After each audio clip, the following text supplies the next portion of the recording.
as well. And hello, everyone, and thank you for joining us. This is No Sound Bites Allowed, and I am your host, Michael Voss, Dragon of the Southern Tier. I'm happy to be here with you today. I hope we're all having a good Sunday. It's always good to be with you every Sunday at 2:30 p.m. Eastern Standard Time from all across the world. We've had quite the week, haven't we? Now, if it's the first time you've been with our program, we do long-form political commentary here. And of course, every Sunday we talk with you about what you believe is important, taking your comments both online and in calls to find out exactly what you're thinking about. And you can reach us on YouTube, on Facebook, on Twitter, and you can call in at 607-242-1582. Again, that's 607-242-1582. To reach us live on the program. So hello, Janice. Good to see that you're here. I'm doing all right. Actually, you do remind me that one of the first things I do need to mention is a little bit of house cleaning. There will be, I'm going to be going through a couple of medical procedures later this week. And so next Sunday may or may not be our regular program. We'll let you know more about that as we go through the week. Separate of that, though, it's been a crazy week. I don't believe the things that we have seen in the last week and a half of the Biden administration, the reversals, the censorship, the attacks. I mean, this has been, for an administration asking us to unify, this has been one of the most incredible experiences that I've ever seen under any president at any time. Hi, Mary. It's good to see you here with us as well. We always enjoy seeing your voices. I just don't understand. I'll give you a quick example, and I know the audio may be a little bit off for you here, but I want to give you a quick example of what I'm talking about. You may have seen this earlier in the week. We put this out yesterday, and I mean, it's 43 seconds. So let's listen to this for a second. The competition for the Nobel Peace Prize this year is going to be incredibly fierce. On the one hand, you have President Trump, who has 4 Middle East peace deals that have given him 3 nominations for a Nobel Peace Prize. And he has competition this year from Black Lives Matter. Black Lives Matter is up for their contributions to peace in the United States and in the UK.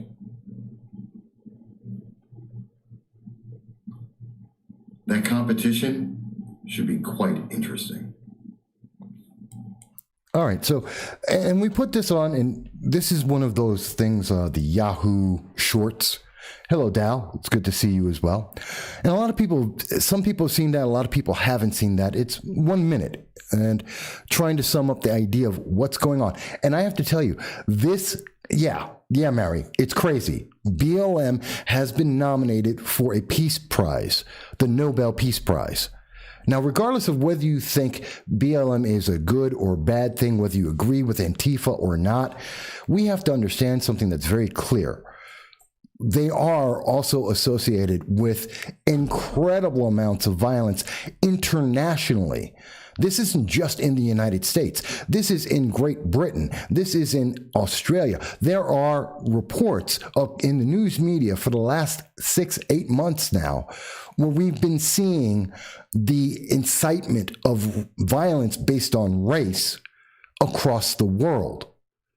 How that qualifies for the Nobel Peace Prize. And to be fair, the person who put this in is a self-avowed socialist, and they are saying, well, this has brought up the conversation of race.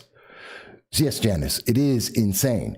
But this is the reason why they said so, is, well, this is about them starting the conversation about race in the world. Well, that's great, except it's also attached inextricably with the fact that in the United States alone, there were 30 deaths directly as a result, if not directly involved with BLM, including BLM, Black Lives Matter members. How do you nominate for a peace prize the activists that created death. Now, that's to say nothing of the billions, literally over $2 billion of destruction just in Minneapolis alone. We're talking about how many people were made homeless, how many businesses were destroyed, how many people's lives were irrevocably changed for the worse by BLM. And to say that, well, but it's a peace movement.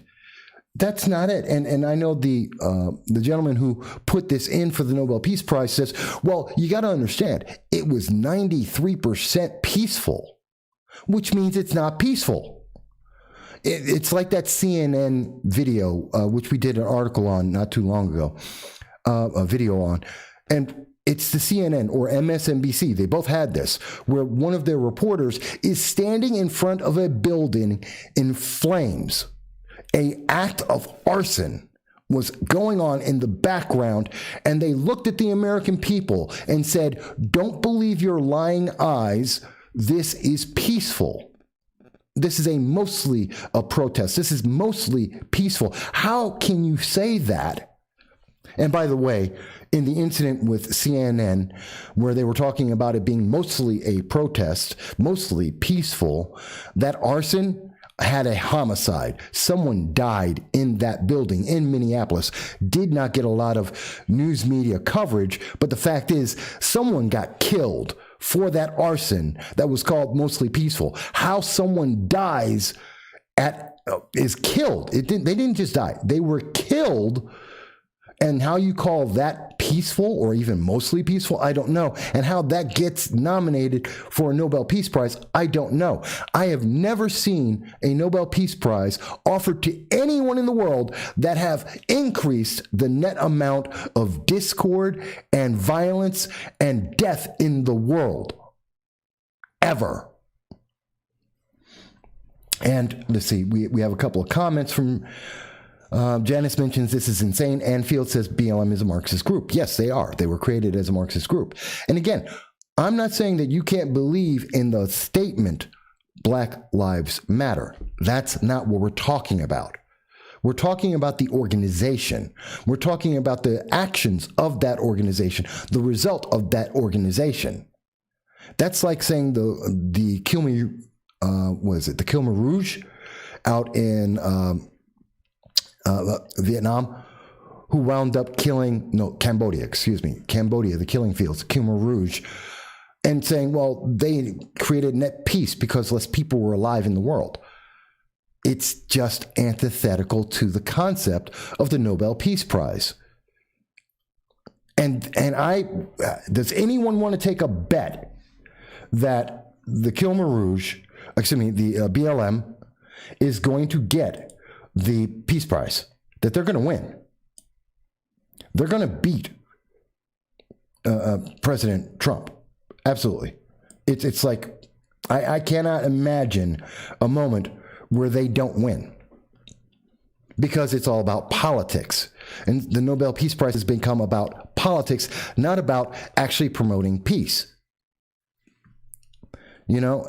Because we didn't see Martin Luther King going around saying, well, we can kill a couple of people, but we're mostly peaceful. We didn't hear Gandhi say, well, you killed some people because of religion, but you know what? It's mostly peaceful. It's okay. Mother Teresa never said, well, that one person, I really don't like their religious beliefs. It's okay to kill them. That's not what it's about, folks. You don't get it. That makes no sense to me. Mary says, who decides this? It's done by the Nobel Peace Prize is Norwegian, as I recall, or Swedish. I always forget that. I believe it's no, it's Swedish. It's a Swedish small cabinet group. They will make their vote, their arguments in private, and make their decision later in the year. Dow mentions, I noticed that the mainstream media are not speaking too loudly. Pieces are appearing in the Daily Mail, New York Post, but I don't see much from the Communist News, CNN, or the New York Times, the New York Slime. Most seem more surprised than the Babylon Bee called it in a satirical piece. You would think it's satire, but the fact is, it's not. This is real. This is absolutely real. And Yeah, I'm not surprised they're all stunned into silence because it makes no sense. You're talking about a group that has advocated and supported and celebrated the death of people. How many times when we saw in Dallas, when the BLM supporters found out that David Dorn had died, they were cheering. When they found out in Seattle, BLM found out in Seattle that the Antifa terrorist, Mr. 100% Antifa, went out and shot a man cold-bloodedly dead. We did cover that at the time, and we showed you the video of him just walking up to a man and shooting him in cold blood. They were cheering that on national video news media, putting it out on Facebook. They were happy and celebrating. This is the peaceful organization that you want to get a Nobel Peace Prize that will probably, odds on, get the Nobel Peace Prize? That's what you're supporting?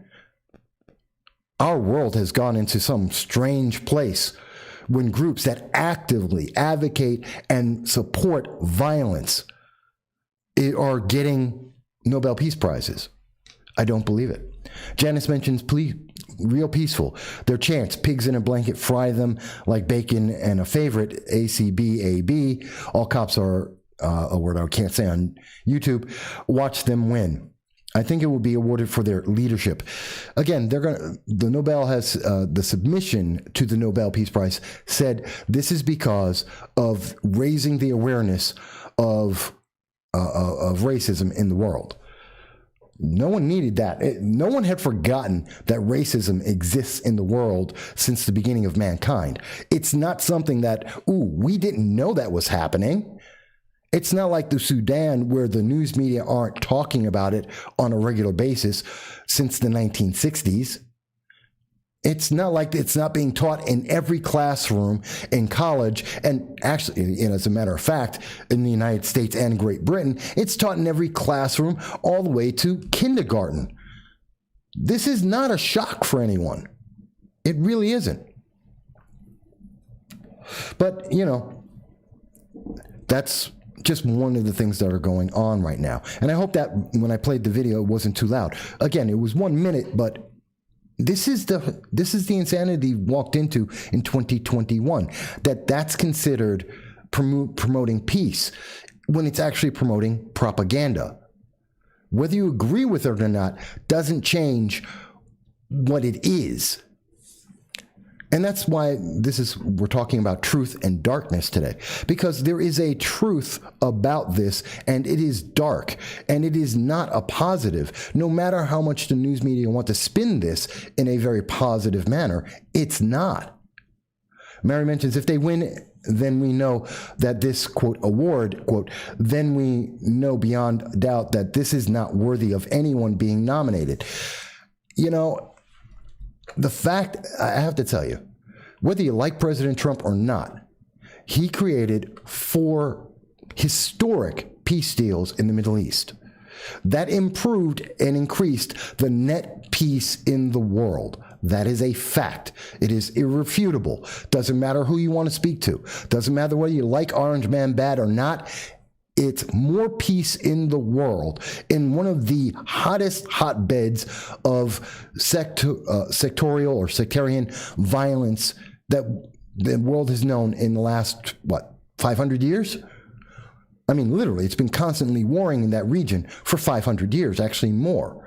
So that is worthy of a Nobel Peace Prize. No one has done, look at the fact that you had Carter with Sadat and Arafat creating that peace deal was historic.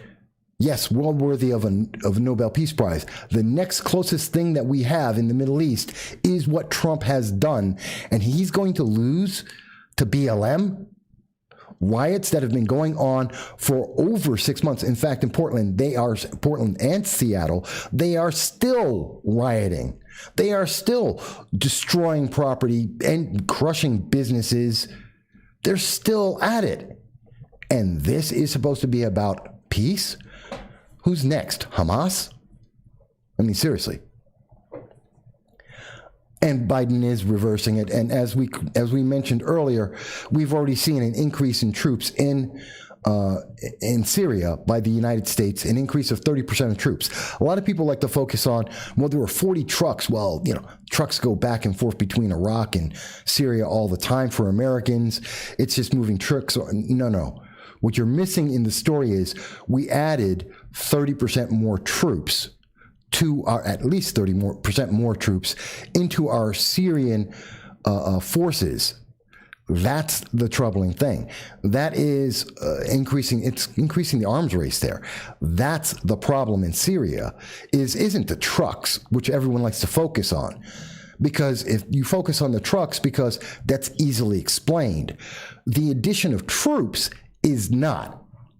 That is a definitive statement to Russia, Turkey, Iran, and Syria that the United States is preparing to do something. And it doesn't seem like we're preparing to leave. And this is a very complicated region. I've had a couple of stories talking about it. There is a group that's called the PPK or YPG. Basically, they are a terrorist organization. They're a Kurdish terrorist organization, according to Turkey, and the United States supports them. Kind of the way that we supported Al-Qaeda when they were fighting against the Russians in Afghanistan. And then we created a beast that then came after us. There is that same potential, and we've been talking about this for about 4 years now. About 4 years. Oh, no, 5 years now. 5 years now we've been talking about they are likely to be the next source of international terror, potentially. And that's a problem. And that puts us at odds with our ally Turkey, and it gives us problems with Russia, and Iran is always a problem, and Syria is not backing down. So we're actually creating something that's causing us to be there longer in a civil war of another nation. We really don't have any reason to be there. And I have yet to hear from Antony Blinken, who he just got hired as the Secretary of State under Biden, and he was the man responsible, or one of the men responsible, under the Obama administration for our actions in Syria, and here we are going back and doing it again, something that Mr. Belkin said in May was a complete failure, that the Obama administration failed. He said it to CBS News in May of 2020. Why are we doing this again? It didn't work. We had a different policy that started to work. Why are we changing that? I mean, this is a big question. And again, it doesn't matter if you like Orange Man bad or not. This is about our international policy. This is about our stance in the world. This is about the wars we find ourselves in everywhere in the world. And we need clarity. We're not getting it. And the news media won't discuss it. They have yet to ask a single question of the Biden administration about this. No one is asking. No one wants to know. And they're not telling you. That's my problem. Janice mentions Turkey is not a great ally. It's about disputed land between Kurds and Turkey. Yes, it is. And the Kurdish actions in Turkey to try and maintain their sovereignty. I understand that. And again, that's their problem. That's the problem between the Kurds and Turkey. They're both our allies. If anything, we should be talking about let's get some kind of ceasefire, sit down and talk, and we should be leading that discussion because we know where it goes if we don't. Anytime you have that kind of a faction that is allowed to go forward with lots of funding, lots of arms and training without any restriction, then you have a problem. And the United States is not holding back the YPG or the PPK. They're almost the same thing. We're not holding them back. And Turkey's our ally. This causes a problem for us internationally. And whether it's a problem right this second or whether it develops into a problem in 10 years, we have to deal with this because that's what happened with Al-Qaeda. We knew from day one they hated anyone who didn't believe in their religion the same way they did. And it didn't matter who you were. They didn't like the Russians. They didn't like anyone in Afghanistan except their particular type of Muslims, period. And anyone who wasn't their type of Muslim is someone they wanted to get out of Afghanistan. And from that grew their ISIS, from that grew their global terrorism backed by Iran that had that same kind of religious ideology. And it took over 10 years for it to then start affecting America and the rest of the world. This is how you deal with international politics. You can't just think about, well, here's a neat headline for Twitter today. How about what's going to happen in 10 years? What are we feeding? What is the beast that we are building here? And we're not hearing, and we literally, not only not hearing about this, the few things we have heard about from the Biden administration has been the exact opposite. They said it's a problem. They said they got it wrong, and they're going back to do it again. John Rastucci, Mike, we want you to run for president. I like you. You're funny, John. John wants me to run for president. I'd never make it. They'd kill me long before I could ever get onto the national media platform. But it's a nice idea. But I mean, does this make sense, folks? I mean, this is the problem we have right now. Truth is being shrouded by darkness.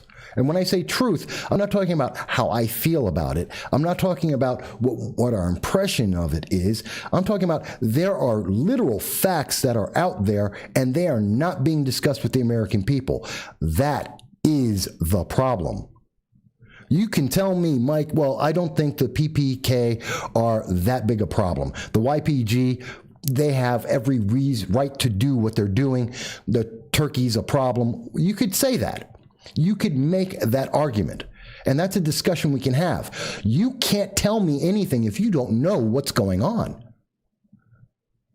If you're being told, if you're somewhere in, I don't know, let's say you're in the middle of France and you don't know what's going on there, and someone tells you, and you don't know what's going on in America. You're in France, you don't know what's going on in America, and you hear that, hey, BLM, Black Lives Matter, is a Nobel Prize winning group. They are for peace. So you decide to join that group, you give them more money, and then you find out they killed 30 people. It's too late. Now, it's another thing to say, well, I knew all that information and I decided I wanted to do it anyway. Fine. That's your choice. You have that right.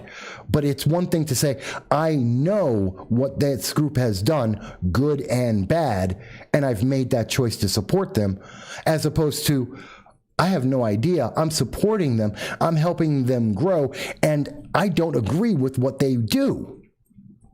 That's the problem with the darkness, hiding the truth in full. Joe Shapiro has a very long comment here, so I'm not going to read the whole thing. Why isn't there an uproar and riots and other such domestic terror since Biden? Actually, there is. There is, Joe.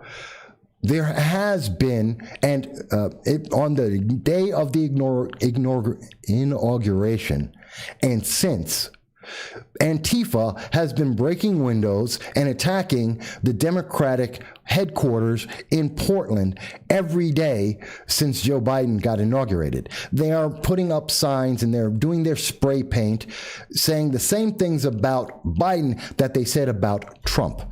They're just as angry. They're burning flags of America and of Joe Biden. And they have been doing so, and they have been out protesting Joe Biden, and they're protesting America. So anyone who thought, well, no, this is only about Orange Man Bad. No, it's never been about Orange Man Bad. It's been about you. It's been about the American people, period. It's about America as it exists. They want a socialist state. They want you to do what they believe. It's about intimidation and fear through the threat of violence, if not actual violence, to cause you to submit. And that's why I don't agree with Antifa. That's why I don't agree with BLM. And that's why I have a problem with Joe Biden right now, because he's asking people to submit under a message of unity that has nothing to do with unity. It has everything to do with submission. So yes, there's a lot there, Joe, and I'm going to be getting into a lot of this. And folks, remember, you too can leave your comment, whether you're on Facebook, YouTube, Twitter. You all can leave your comment. It's not just about BLM today. That's one aspect of what we want to talk about. But you can definitely, and you can also call in at 607-242-1582. And let me say again, you don't have to agree with me. You can tell me, Mike, you're wrong. You don't understand. And I'm perfectly willing to hear that discussion. I don't want to hear, Mike, you're just evil, which I will get to, which I get to hear and most recently got as a message as well. You're just evil. I'm sorry, that's just an excuse. That's a way to try and silence someone. It's the same thing as saying, Mike, you're a racist, or Mike, you're a sexist. I've heard people say all of that. During an election I ran in, after and before it, I hear it all the time, and it's an excuse. It's a way of trying to silence people. And that's what the Truth and Darkness is about. They want to hide the truth with their darkness. You can't speak because you are a sexist. You are a sexist, a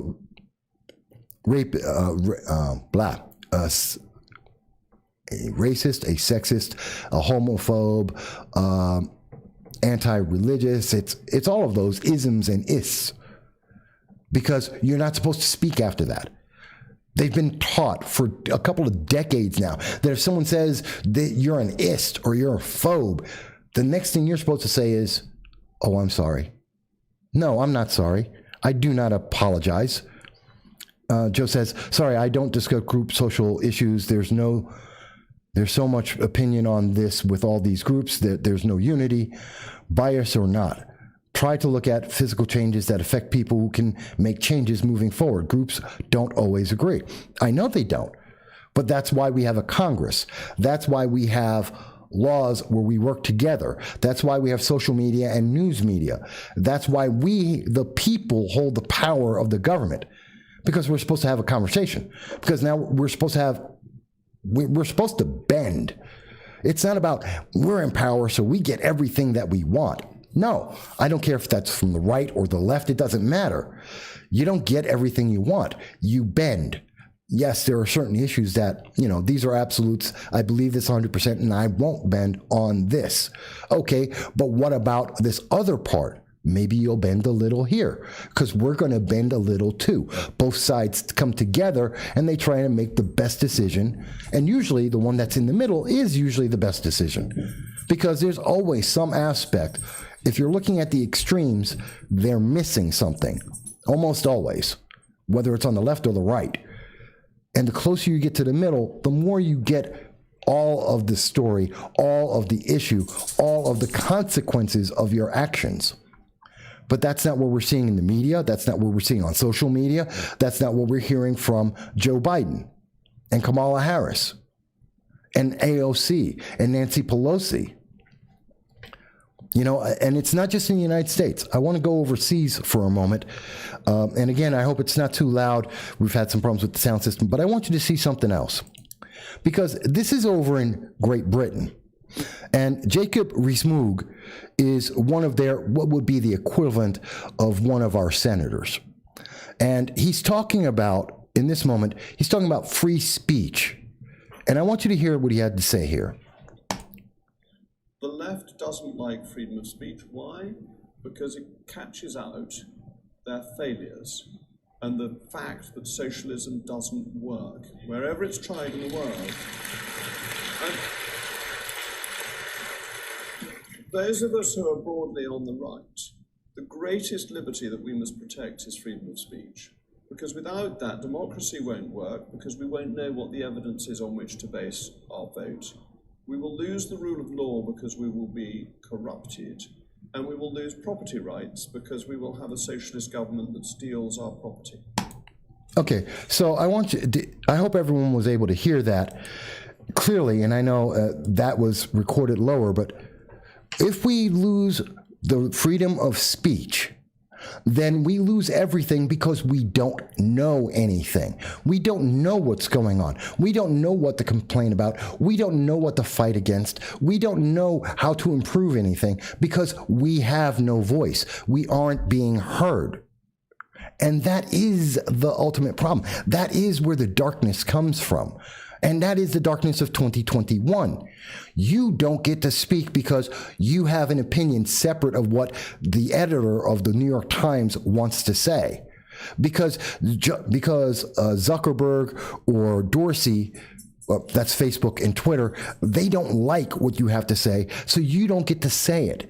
You don't get to see the news. They're going to black it out. They're going to hide it from you. And the only thing you're going to see is their message, which is a form of propaganda. And that means you don't know enough to be able to make a proper decision, and you might have the right answer. That's the darkness. And that's the problem with the darkness. Because if we were back in the days where they just found penicillin, and if no one let you tell them, I found penicillin, it will save your life, and if you were not allowed to tell people about that because some publisher didn't want to write the article, didn't want you to see the article. And when the article in the news was out and it was verified that this is the truth, and they said, we don't care, we're not going to put it out there anyway, and you die because of it, that's the problem. That's the end game. That's what ultimately happens. And Jason's making a joke saying, my dog hears you. It's not a dog whistle. This is the truth. This is what they call the dog whistle. But when you think about it, I believe people have to understand and say, no, that makes sense. I mean, if it doesn't, folks, tell me.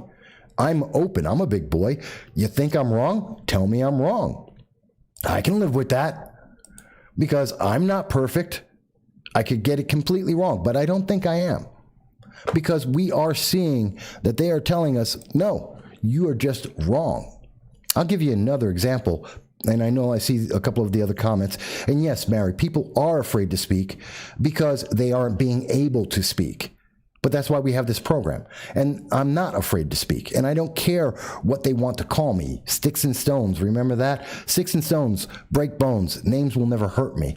You know what? Nowadays, they want you to believe that if they call you this name, you're going to be ostracized, that you're going to be destroyed, that you're never going to be able to get a job or be seen again. And that's not true. The truth is, the people who are trying to silence you are far fewer than the people who are trying to speak up. They just happen to own a lot of the communication systems. They're really good at making an ad and a slogan and making a meme. And they want you to feel like you can't do anything. That's true of every dictatorship in the world. They don't have the power of the people. They have a power of a small group. But they make everyone else feel like, well, I'm all by myself. And the longer you feel like you're by yourself, the less you do and the less you can do. We agree with the opposite position. That's why this channel is about free speech. From the left, from the right, from wherever you want to be, whether you're in Great Britain, Germany, Canada, Peru, like many of our friends all over. You know, Agent Black, who's up in Great Britain. We have Edward Debos down in Peru. And I forget the names of a couple of people from over in Germany and Canada that watch this program. This is important because we are speaking. I'll give you a great example, as I was mentioning. There's HR 127. I know a lot of people have seen this, but I want you to understand. You can go to the video, and the description for everything I'm showing you will be in the YouTube description at the end of the show, so you'll be able to see it for yourself in full, and you can make whatever decision you want about it. But HR 127, this is a bill that is designed, it specifically is targeted to blacks, Hispanics, and women. That is my opinion, but I will tell you why I believe that, as I did in the video. This is a punishment against those groups for being able to own a firearm, your Second Amendment right. It denies them the right, not by getting rid of the Second Amendment, but making it impossible for you to actually exercise that Second Amendment.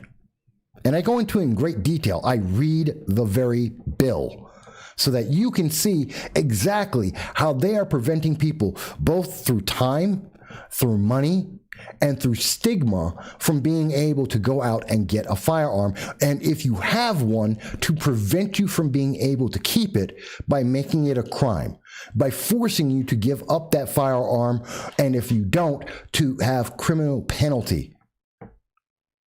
And when I say penalty, $75,000. That's what they want to charge you. That is enough to break, what, the lower 40% of Americans?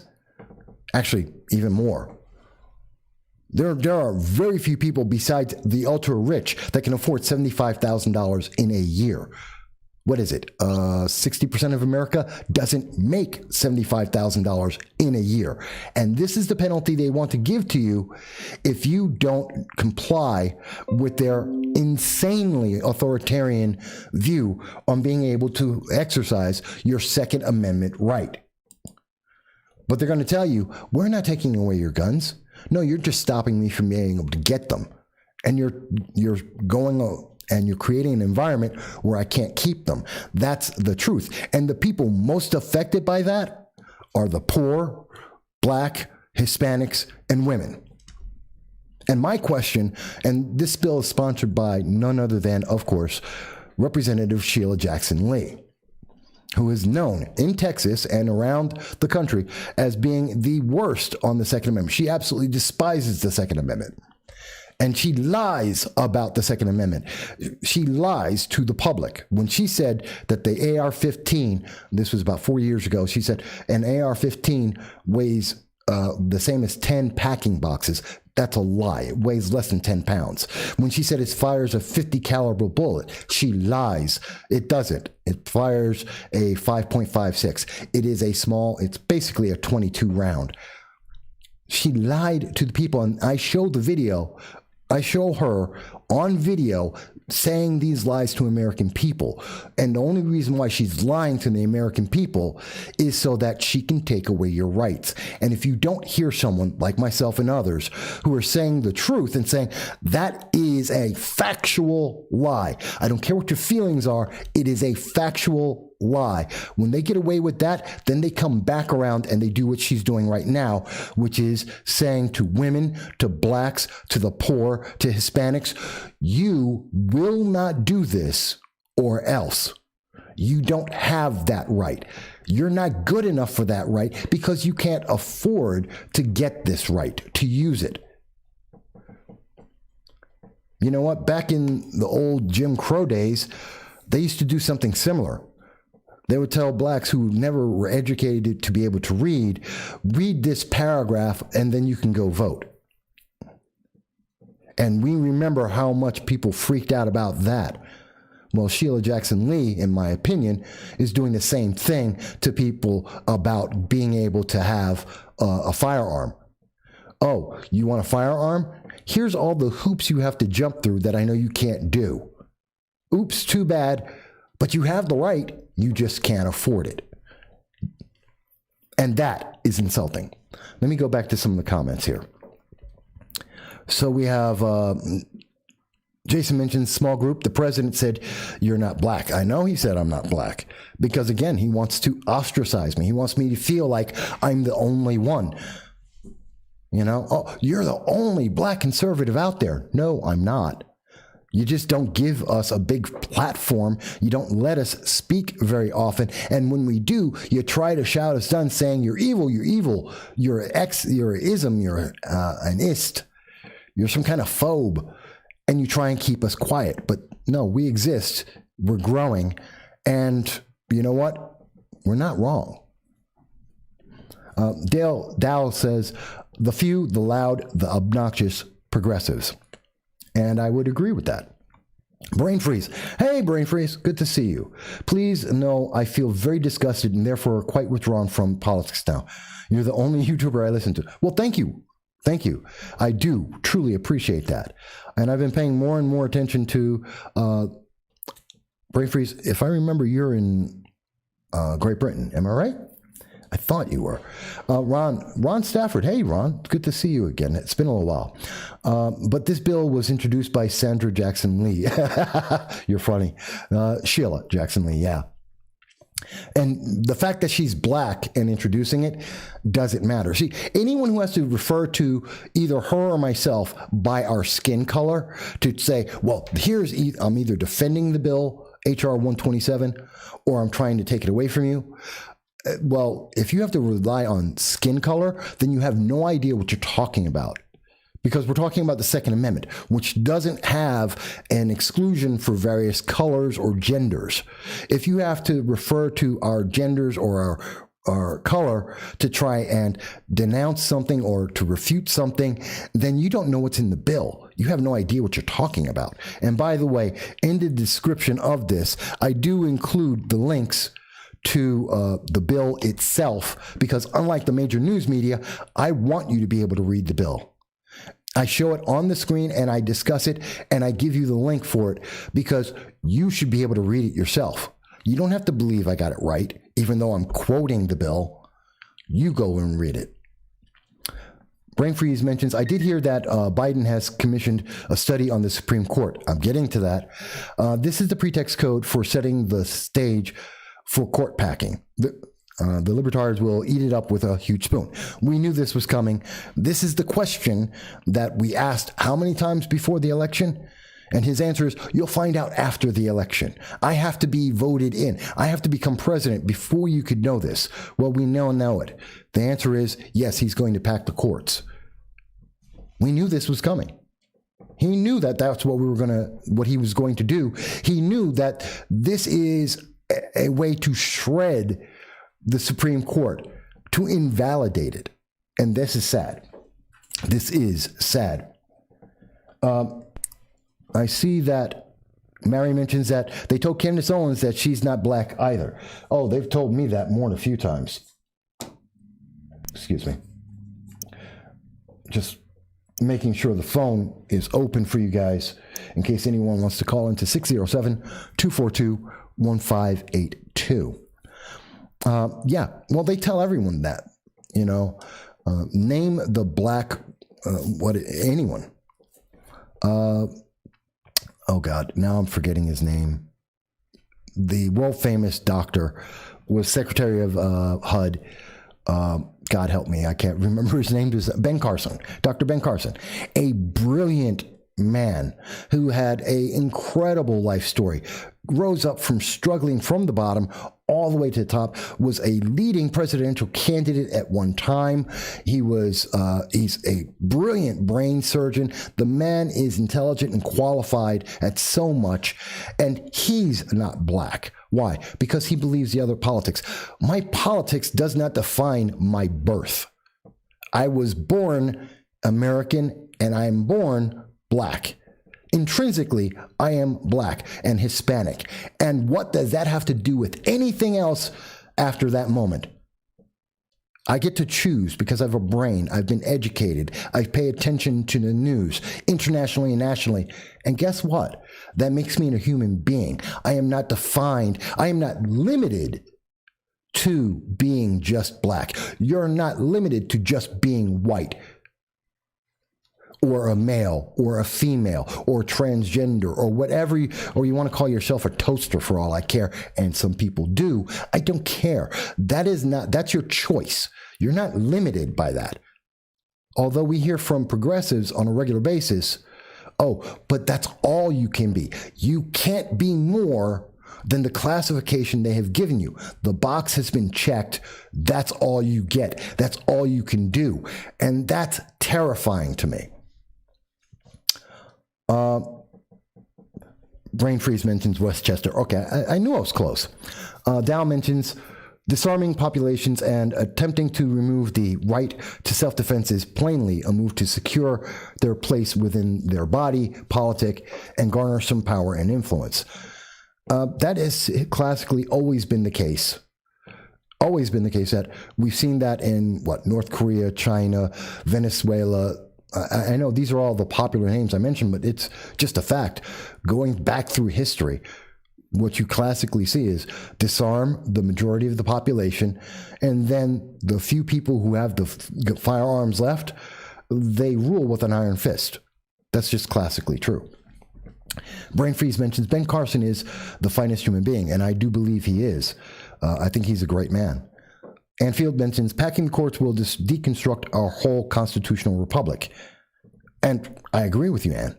It will destroy our Constitution. And that's the whole point. Again, BLM, Antifa, progressives, Alexandria Ocasio-Cortez, the Squad, Rashida Tlaib, Presley, they're all telling you, they're all being very direct.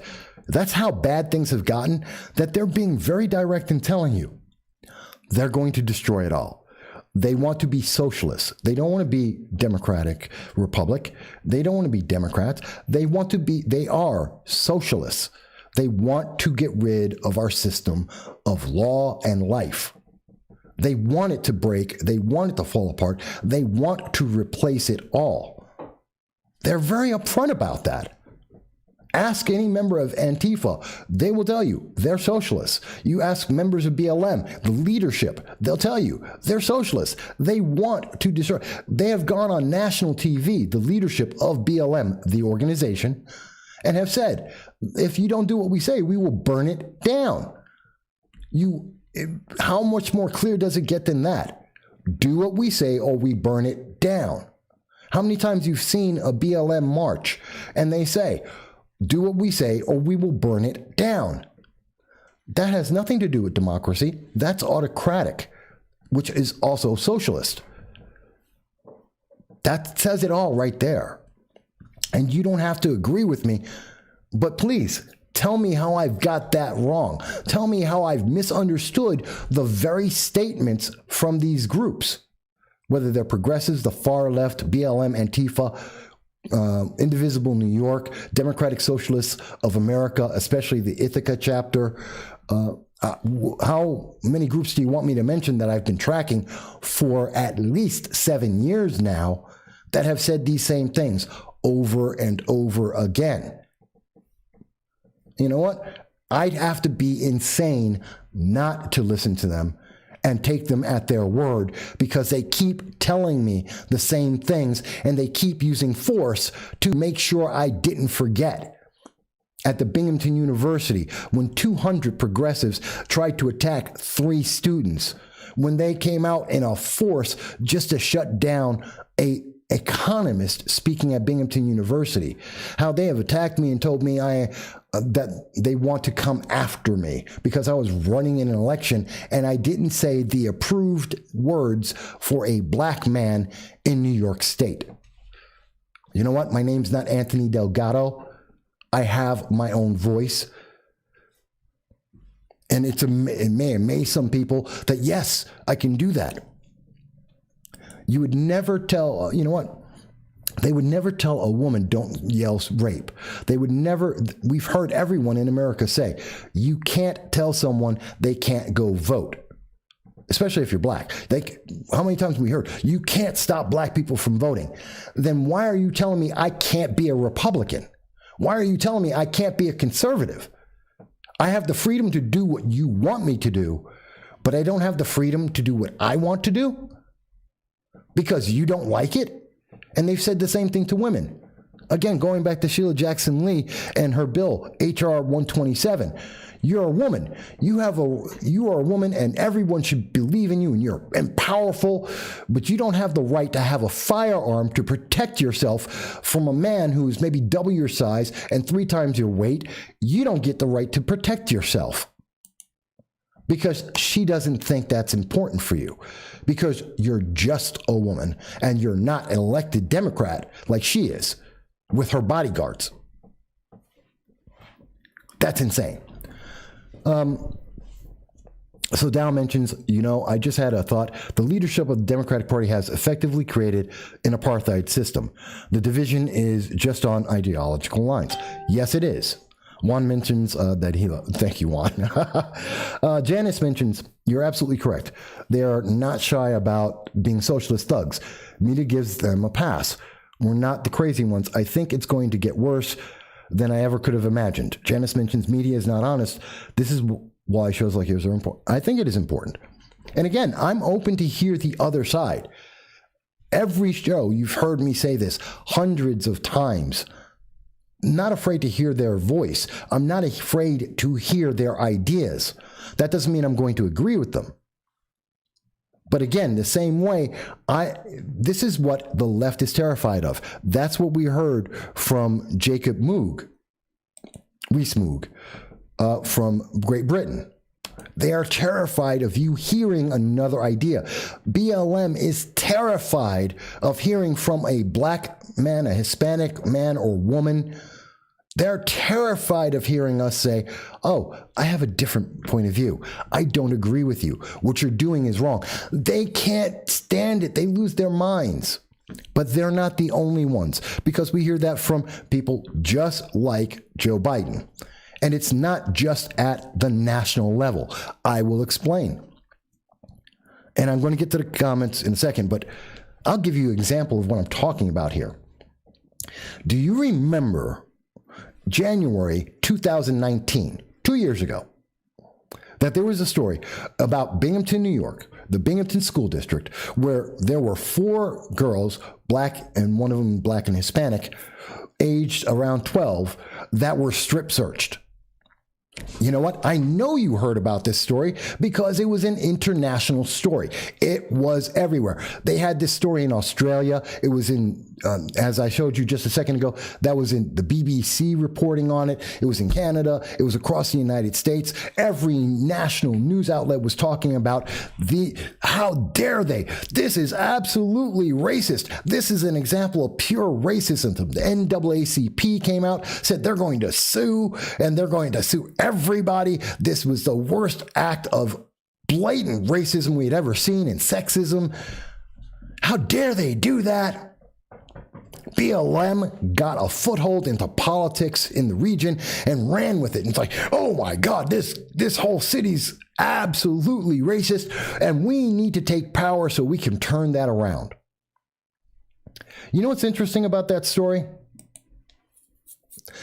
This, and I show it in this video, which is we did this week. In November, this went before judges in September, and it was every single claim was proven false. Let me say that again. Every single claim was proven false. Is not true. Did not happen. And then we saw BLM, NAACP, they went out, they appealed. Said, no, you just don't understand. It's not true. They filed a 41-page document with 50 additional pages of extra information to support them. 91 pages that they submitted to the court. All of it written by lawyers, 4 other lawyers, saying how this was absolutely wrong, on how it broke all the amendments, and it was absolutely sexist and racist, and it was absolutely not true. And the first person to tell anyone in the world about this was there was a viewer who got in touch with me and said, did you read the court documents on this? Mike, they lost everything. It was proven absolutely false. It didn't happen.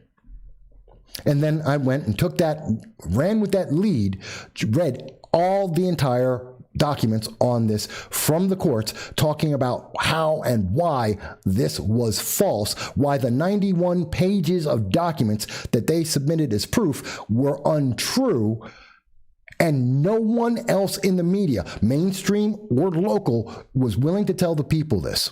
Now, this is why this is really, really important, and I'm going to get to the comments on this in 1 second. But why is this really, really important? Because they destroyed a community. The worldwide news media, including the local media, destroyed people's lives. They besmirched a community. They created a racial divide in a city for political gain of one group, and it was a lie. It didn't happen. And I can tell you, as a member of this community, there were a lot of people who were saying very quietly, not on social media, it didn't happen. Very few people were willing to come out and say, oh, we've heard about this. It isn't true, because they were afraid of the backlash, because how dare you say that someone didn't sexually assault or racially assault these minors? And then we find out it's true, and not one media source has the balls to get up and tell the people, guess what? Went to court, reviewed everything.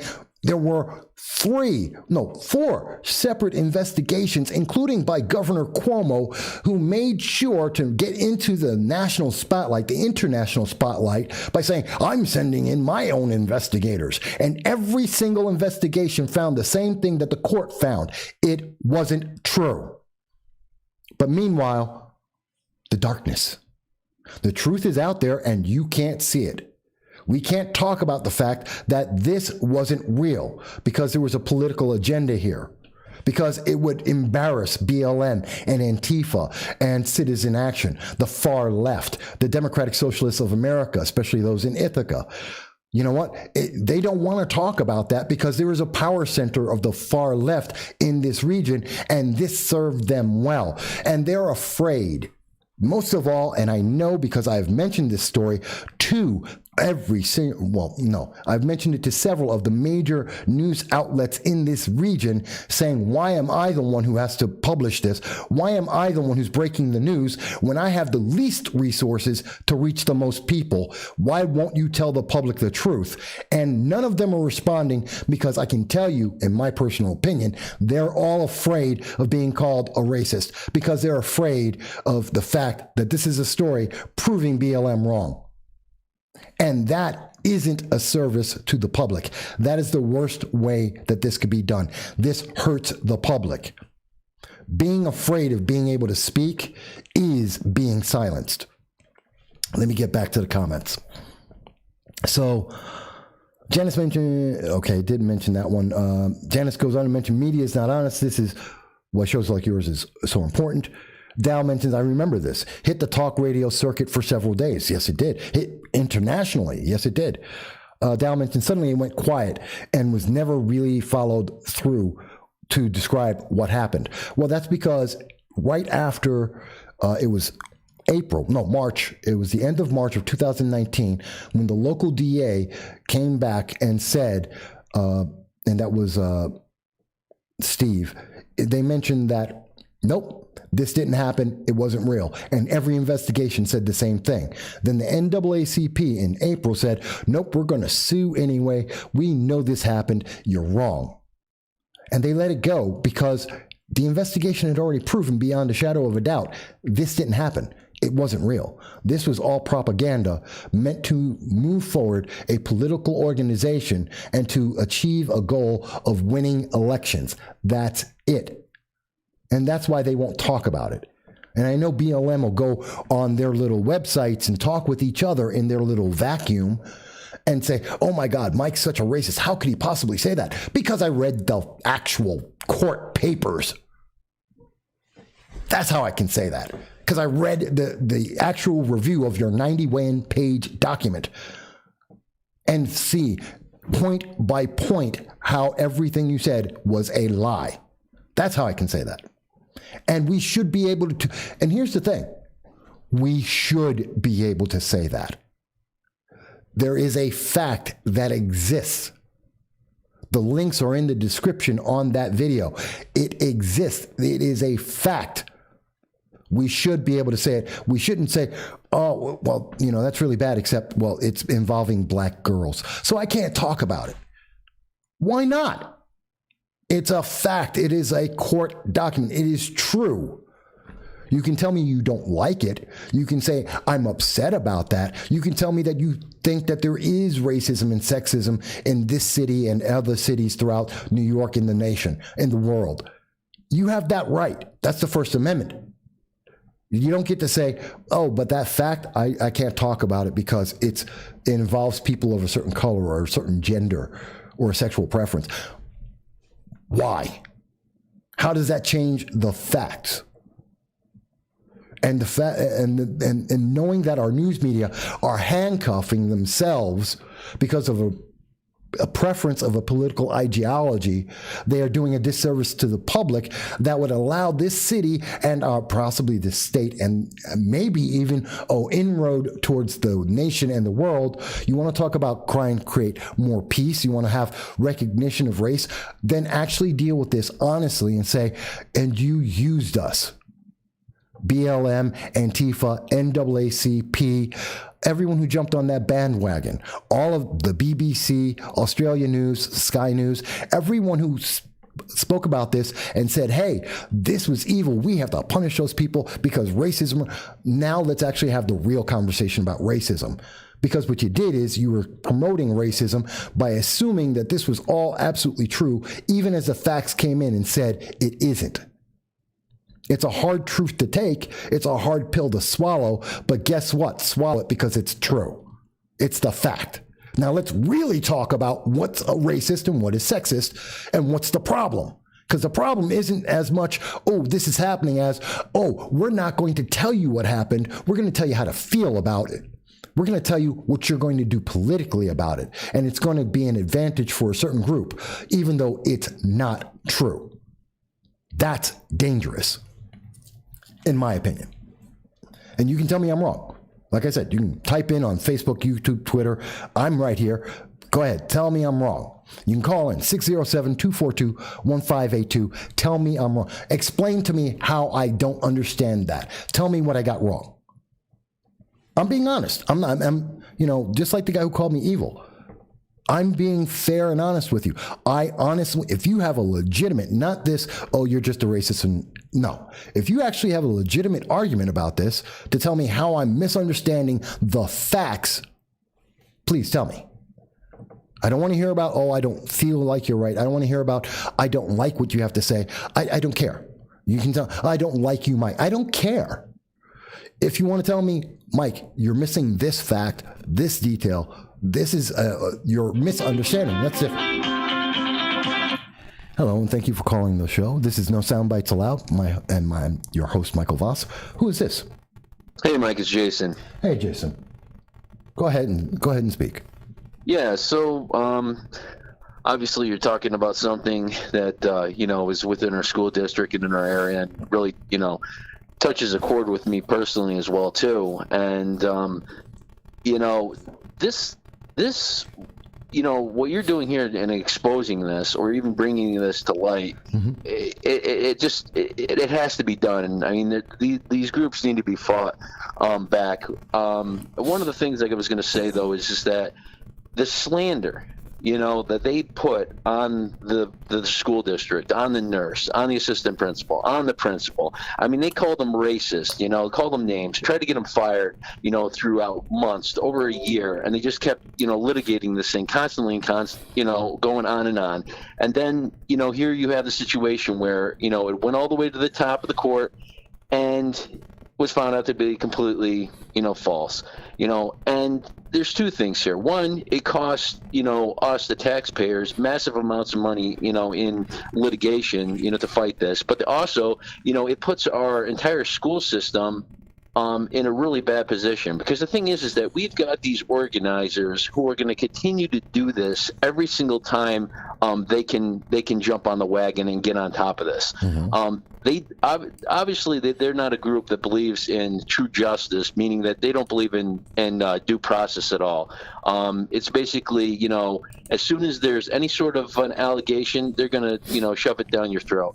And the danger this has, and the consequences, I think you might see more immediate, will be simply this: is that if you have this group coming here and slandering teachers and principals, then you're not going to get a staff and teachers or anybody who wants to actually teach at that school, knowing that they're going to be destroyed and defined as racist if they stand up and try to take actions to protect the children at the school. And essentially, that's exactly what was happening.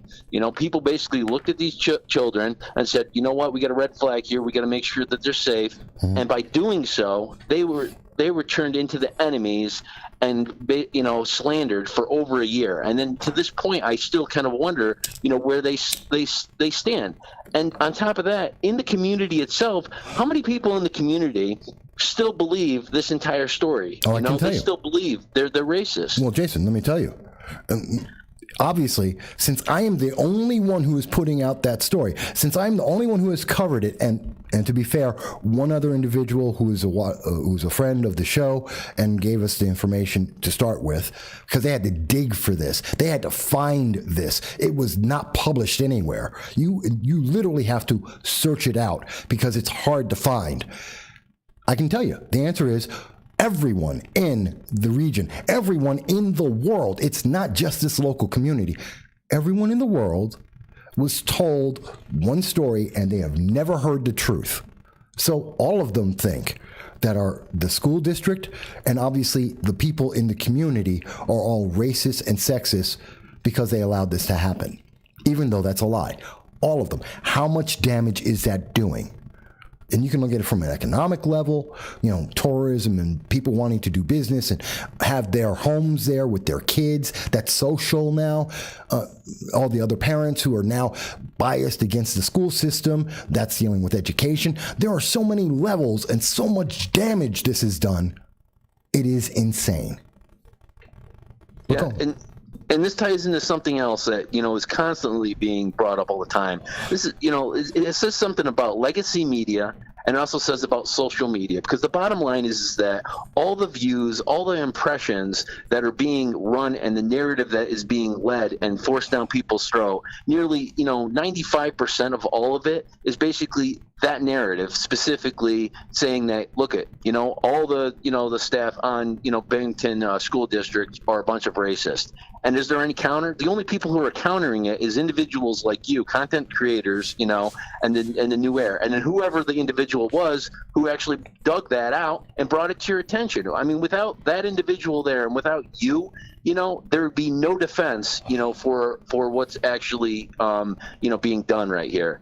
And it's really, I mean, I think that, like I say, I always say that, to everybody, it's like, you got to support the content creators and individuals like you and those individuals in our community who are digging through some of this tedious information. I mean, I see people, they're the ones who are, doing the FOIA requests, or digging through documents and just, stumbling upon things that you just don't do. And the thing is that the legacy media, I mean, they say that they're overwhelmed and they can't do that. But, the bottom line is that they don't want to do that, because they just want to continue to push out the narrative, which basically is the easiest, for them. The muckrakers are you. But Jason, I gotta correct something there because I know this for a fact.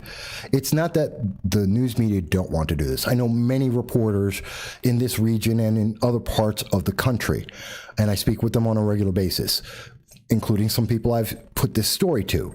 It's not that some of the individual, and I can't say this about all of them, I can't tell you that all of them don't want to do the story, that they don't want to tell this.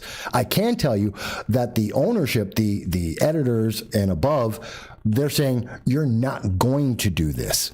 Because they, either as a company or as editors, don't want to deal with the sexism and racism, or they agree with the opposing view. They want the story to be about racism. They want people to think that the community is racist and sexist. They want people to think that progressives are godlike and everyone else is evil. They want that message out there, not necessarily the reporters.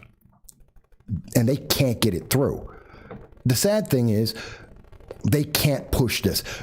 This story is more suppressed. And I got to thank people, by the way. The more people who subscribe to this channel, the more people have been able to hear the free speech and make their opinion on it and tell, and determine what they feel about it. And that is absolutely beautiful. But they're suppressing it. They make it harder for people to find the story. They don't want it to be found. And I'm talking about the internet giants. I'm talking about the Twitter, the Facebook, the YouTube. They don't want it to be found. They keep it down. And the only thing that allows it to get out there is the more people who subscribe and the more people who share it. And it's because they're terrified. That's the one good thing about social media as opposed to traditional media. But I did want to make that clarification. So please go on. No, you're absolutely right. And honestly, I did kind of generalize a little bit when I said that. Yeah. But the bottom line though is that's the thing is when I say legacy media, and the bottom line is, like you said, is those people who work for that, those reporters, basically they've got to give whatever their bosses are telling them to. And the bottom line is that they can't report this story, and it is one of those things. You do see a lot of individuals walking away and trying to make it on their own, and yet look what happens when they do so. I mean, the only venue that they have and the only options is to go to Facebook, to go to YouTube, and to go to Twitter to try to get their voice out there. And a lot of individuals are successful at it, but as we see now, is that voice is being completely squashed. So. And it does take a lot of courage to do that as well too, because my God, I mean, just look at the slander that goes through the individuals who do step outside the line. See it with me all the time. How many times? I mean, it's incredible. And I wish it was only online. I get it in person as well. Well, look at the way back when you were when you did the Back to Blue rally, and this is something that just blows my mind every time I think about it, is that you're standing there, voicing, your concerns about the community and trying to support, law enforcement. And you have a bunch of, individuals who, ironically, the majority of them were white individuals. And I just continue to remember that sign that the one person was holding and says, Black lives don't care about your white feelings, And I'm just looking at that and thinking, huh? And they were doing that to me, yeah. Yeah, they're doing it to you.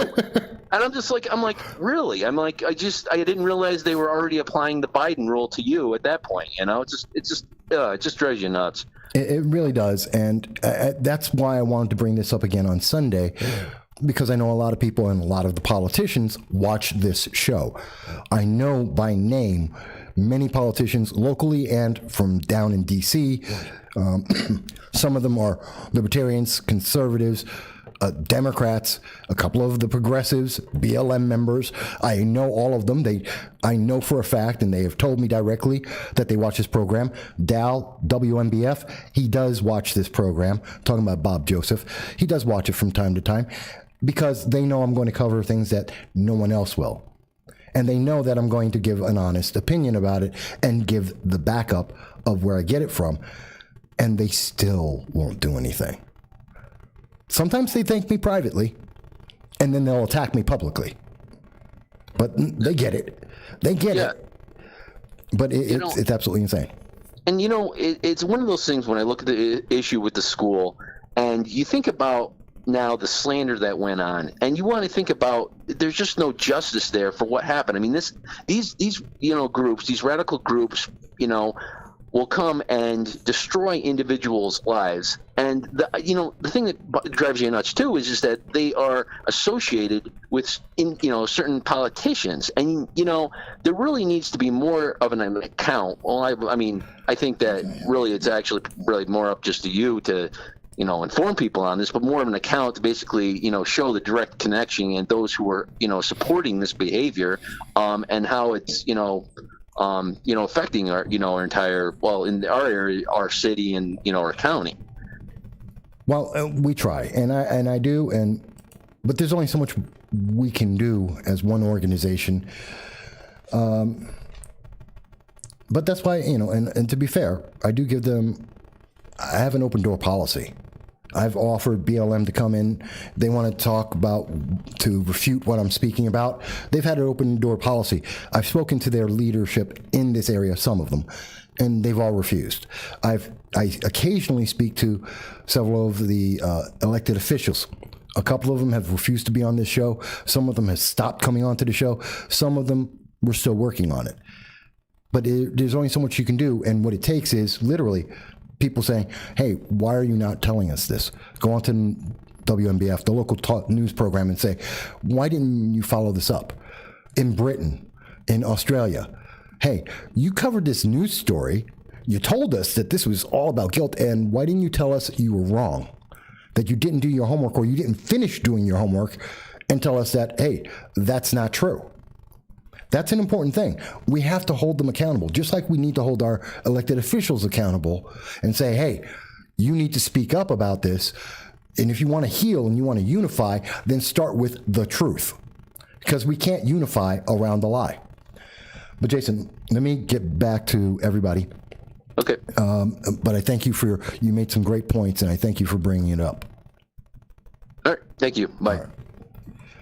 So, folks, as you can see, and as I said, always, you are able to make your comments heard on this program, both in YouTube, Twitter, Facebook, in your tweets and your comments, but also by calling into the program at 607-242-1582. We listen to you. And I do know that occasionally you're seeing it slow down. That's Facebook, that's YouTube, that's Twitter shadow banning us. Because just like with HR 127 from Sheila Jackson Lee, the way that they stop us, they know they can't stop our voice. They know that we are credible. The way they get to stop it is, we're going to make it hard for anyone to get it. You can't exercise the Second Amendment if you can't pass our license. All the rules that we put as a barricade in front of you. Well, you can't talk about the truth if you can't see it. If we make it hard for your internet connection to get through the show. This is their way of trying to say, they're not, this way you can't say, oh, you evil, racist, bad, whatever you want to call them, bad people, you got rid of it. You don't have a right to do that. No. Instead, what they're doing is, you didn't find it? It didn't connect well? Oh, I'm sorry, that's your problem. But we allowed it to be on. The fact that no one was able to see it, well, that's not our fault at all. It's like one step away from what China does, what they've done to Hong Kong. Did you know that in China, in Hong Kong, while they were doing the debates with Biden and Trump, every time that anyone mentioned anything about Hong Kong, the screen went to snow. They just blocked it. And the Chinese government said, well, it was just a problem with the internet. We're sorry you missed that section, but you got to watch the show. You got to hear the presidential debate. We didn't block the debate. You just didn't get to hear the content that, we didn't like. And that's what we have in America right now. That's shadow banning. Oh, yeah, you can know all this information except the details that, we don't like, that don't match the narrative we want to put out there. That is propaganda. That is not free speech. That is not fair. That is not just. You can call it social justice all you want, but if you're not telling the full story, if you're not taking the good with the bad, and if you're not trying to deal with making it better, then you are a liar and you are not on the right side of anything. I don't care if you think that you are. You're not. That is my personal opinion, but I think it's backed up by the evidence over and over again. And I think that's a really big story, and I really want to see that. But what we're seeing over and over again is also something else that goes along with this. And I'm going to get to the comments in 1 second because I do want to make sure I covered everyone. But, what they're doing in addition to that is like this from Pam Keith Esquire, okay? And what Pam has to, and she's a Democratic nominee for the 18th Congressional District, and she had to say this: I think the DOJ, Department of Justice, needs to do a deep dive on Rand Paul. I have serious question about his interactions with Russian oligarchs and his constant peddling of Russian propaganda. I would not be surprised if there is a Koromat on him or if he played a role in the D.C. riots on January 6th. If proven, he needs to go. This is what they do. This is how they control people. Oh, you're speaking up. You said something I don't like. So the answer is, oh, well, then you must be, you're a terrorist. You're evil. You are a danger to America to express a view that is allowed by the First Amendment and is guaranteed by the actual Constitution, saying that if there is an election and you have a question about it, you can bring up that question.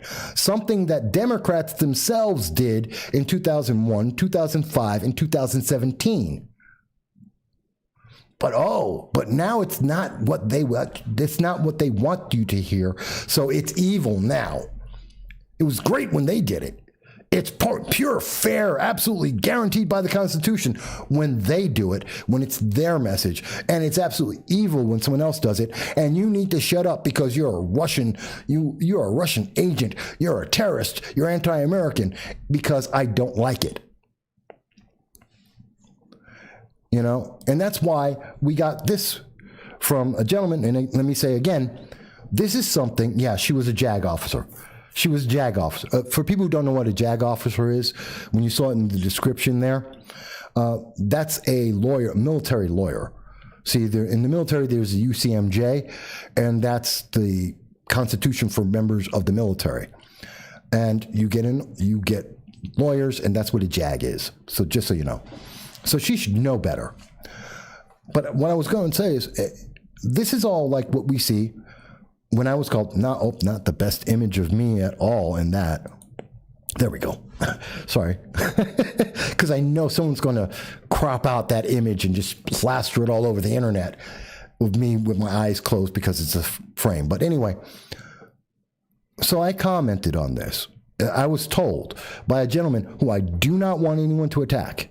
This is a comment that it appears was suppressed by YouTube, not by me, that he sent to me, that I did see, and I got a screenshot of it.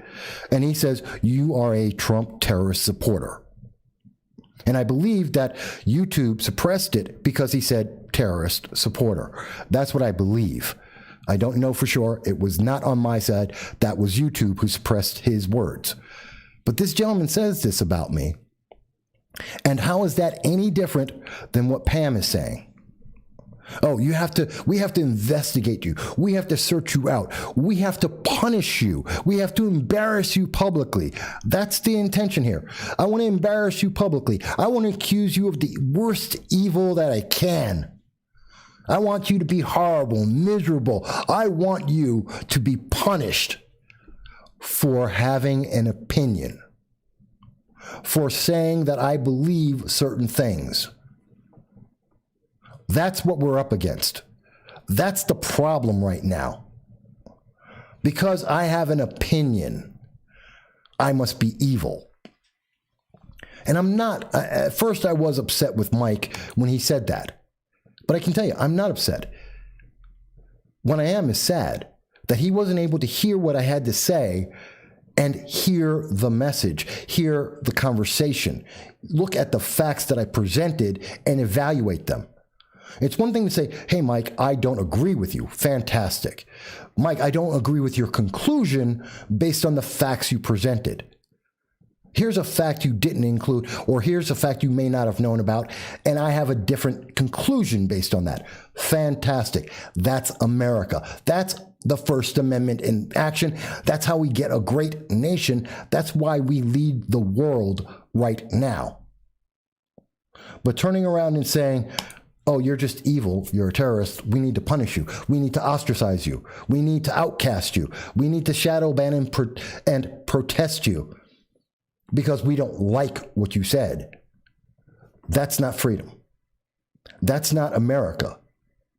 That's my opinion. You can tell me I'm wrong, but I think we all agree on that. If you told a black man, you can't vote, we're all gonna say, yes, he can. He's black, so what? He's an American, he can vote. But if you said to that same black man, you can't be a Democrat, you'd be amazed at how many, let me go with that. If you said to a black man, you can't vote, we'd all say, you're out of your mind. If we said, you can't be a Democrat, we'd all go insane and say, you can't say that. But if you said, you can't be a black conservative, you can't be a black Republican, you can't disagree with Democrats, look how many people say, yeah, that's true. How can you do that? How can we do that?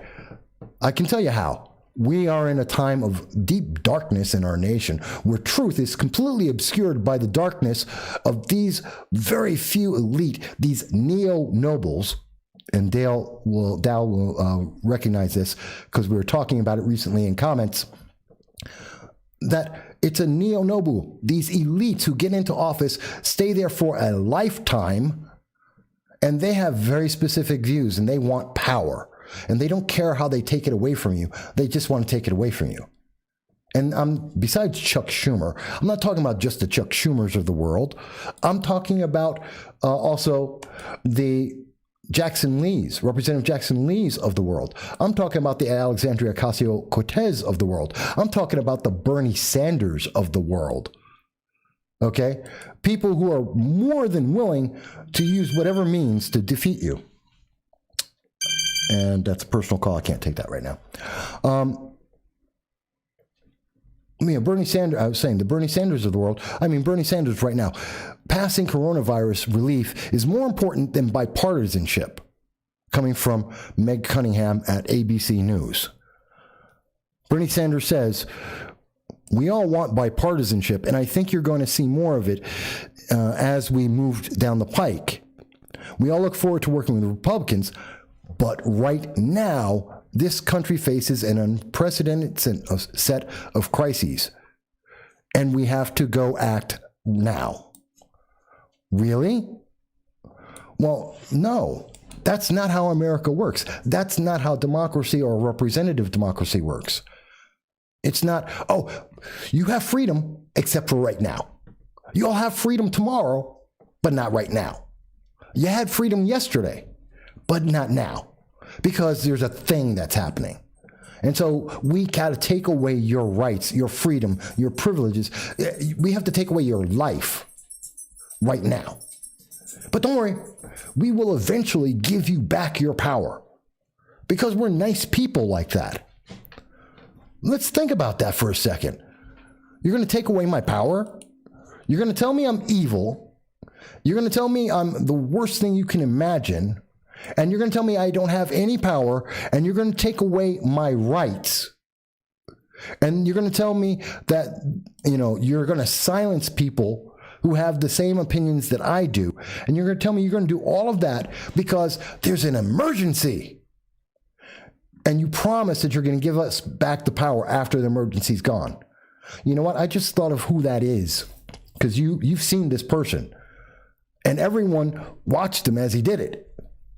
Emperor Palpatine, as he created the empire, the first galactic empire. And people were cheering it. Now, I know that was framed as something against the president at the time, and that president was Bush at the time, and it was meant as an anti-Republican statement, but it is a truism regardless of the party, and it applies equally as well to progressives right now. We need to take away your rights, and we need to take away your freedoms because there's an emergency. And once it's over, we'll give you back that power. Although there will be another emergency that comes. Once we get past COVID, let's see, we had COVID. Now we have the British variant of COVID. And we have the South African version of COVID. And we've got the Brazilian version of COVID. So there's going to be another COVID thing. And then after we get done with COVID, there'll be something else. Like there's the riots down in D.C., which are now considered terrorism. Oh my God, even you burned down all of Minneapolis. You destroyed Portland. You literally have people take over a portion of Seattle, declare themselves independent, an act of treason. Undisputably an act of treason by definition and by action and by their own words. They said they were not part of the United States. They declared themselves independent, an act of treason. And that was okay. But there's a new crisis because the other side didn't do 1/10 of what we've allowed to happen, but they're the other side. They might get power. Oh, they're bad guys now. Does this make sense to people? Am I wrong? Am I misunderstanding that? Am I evil because I understand it this way? Dow mentions, I keep thinking Mel Brooks had the right take on politicians in Blazing Saddles. Loud, bombastic, empty. I can't argue that. I think he did. I'll give you another example of what I'm talking about, folks. And you may agree with it, you may not, and that's perfectly fine. But here it is. You remember, we've all seen recently that there's this Representative Marjorie Taylor Greene files impeachment articles on Biden. She is a new, freshly elected representative in Georgia. Okay? So she had a community of people, 720,000 people overall voted her into office to represent them. At this moment, Nancy Pelosi thinks she is an evil enemy of the state. She's anti-American because this representative decided to put up articles of impeachment against Joe Biden, because of his connections with China and his actions with the Ukraine, which are all documented, which are evidenced in emails that have been verified and have been proven. We have video of what Joe Biden said about the Ukraine himself. It is indisputable that these things happened. It is a dispute about how important they were or how illegal they were. And Representative Greene, no one cared about her. Nancy Pelosi did not care for a second about this woman until she decided to say the articles of impeachment should be drawn against Joe Biden because of this evidence that we have. We have physical evidence, actual proof that the American people have seen, and they get to make a decision. And Nancy Pelosi knows at least 74 million Americans have doubts about Joe Biden based on the election irregularities. And rather than address that, rather than try and go through this process and prove her case, she has instead said, oh, we just need to outright remove this person because she is absolutely evil. And that amazes me. Because Nancy Pelosi, the Democratic Party, never bothered. What about if Representative Greene was such a horrible person, if she was so terrible, why didn't the Democrats mention any of this when she was running for election? Or better yet, they did, and the people in her district voted for her anyway. Because it's not a big deal. Because they aren't problems. I saw a New York Times article. Oh my God, she's beating up on David Hogg.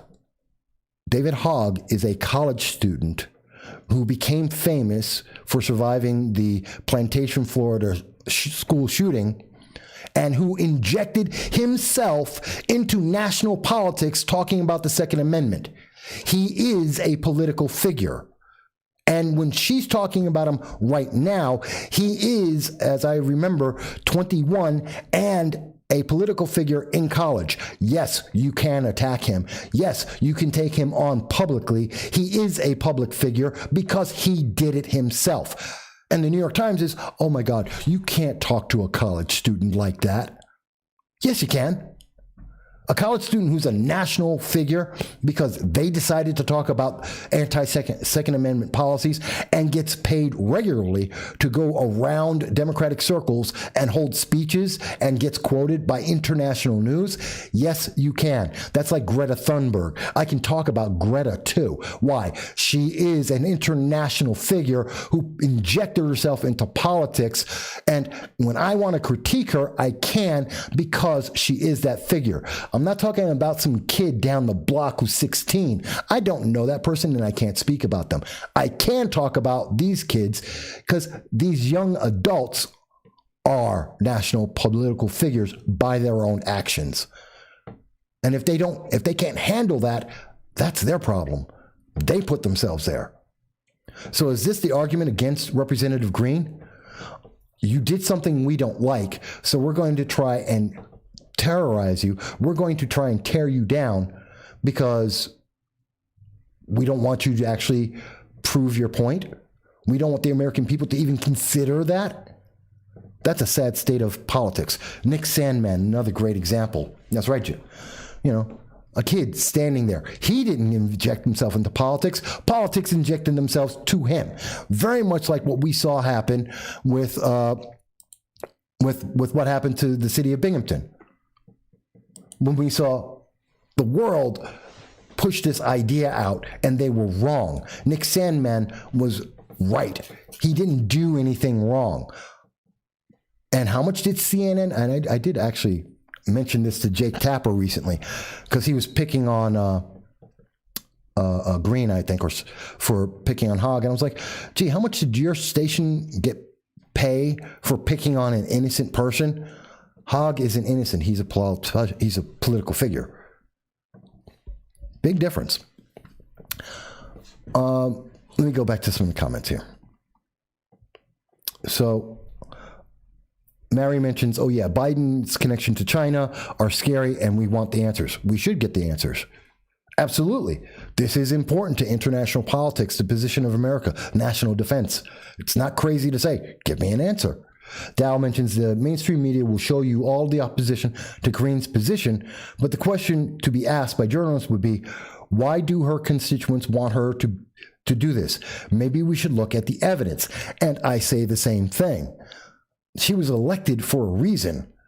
Her constituents didn't have a problem. Democrats didn't have a problem until the moment that she did something they didn't like. And then it became, oh my God, this is so horrible. Oh, we feel so terrible about it. She's an evil person for telling people her concerns, by sharing the concerns of her constituents, the 720,000 people, whatever percentage of that voted for her. This is about silencing people. This is about making sure you don't speak. You know, and we have these very same people. Did you remember when the New York Times writer was arrested because he was a secret agent for Iran, that he was being paid by the Iranian government $250,000 a year? Oh yeah, you don't read the Al Jazeera. That's all right. How about the Jerusalem Post, who also covered this same story? Jerusalem Post covered this story. By the way, when did this story come out? A couple days ago. It was January 25th, 6 days ago. And in 6 days, you will not find any of the American newspapers that are actually telling you that the New York Times employed an individual who is getting paid by the Iranian government to promote the Iranian government in their newspaper, which is a bias and a conflict of interest, and at the very least should be told to the public. But that same organization, the New York Times, is telling you that, oh, this woman that they never reported on, that they never did any research on, that they had no problem with and didn't even know who she was, they didn't care until the moment she said, let's impeach Joe Biden. At that moment, she became important. But it wasn't important to tell the American public that they have people who are being paid $250,000 a year for several years to go and support Iran in their newspaper.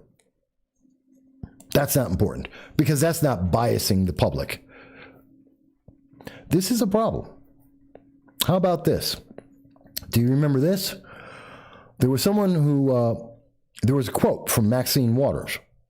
And you remember that quote, I think we all do, where Maxine Waters went out there and said, hey, if you see them on the streets, we have to go and push them back, that you have to go after them. And if you see anybody from that cabinet in a restaurant, in a department store, at a gasoline station, you get out and you create a crowd and you push back on them and you tell them they're not welcome anywhere.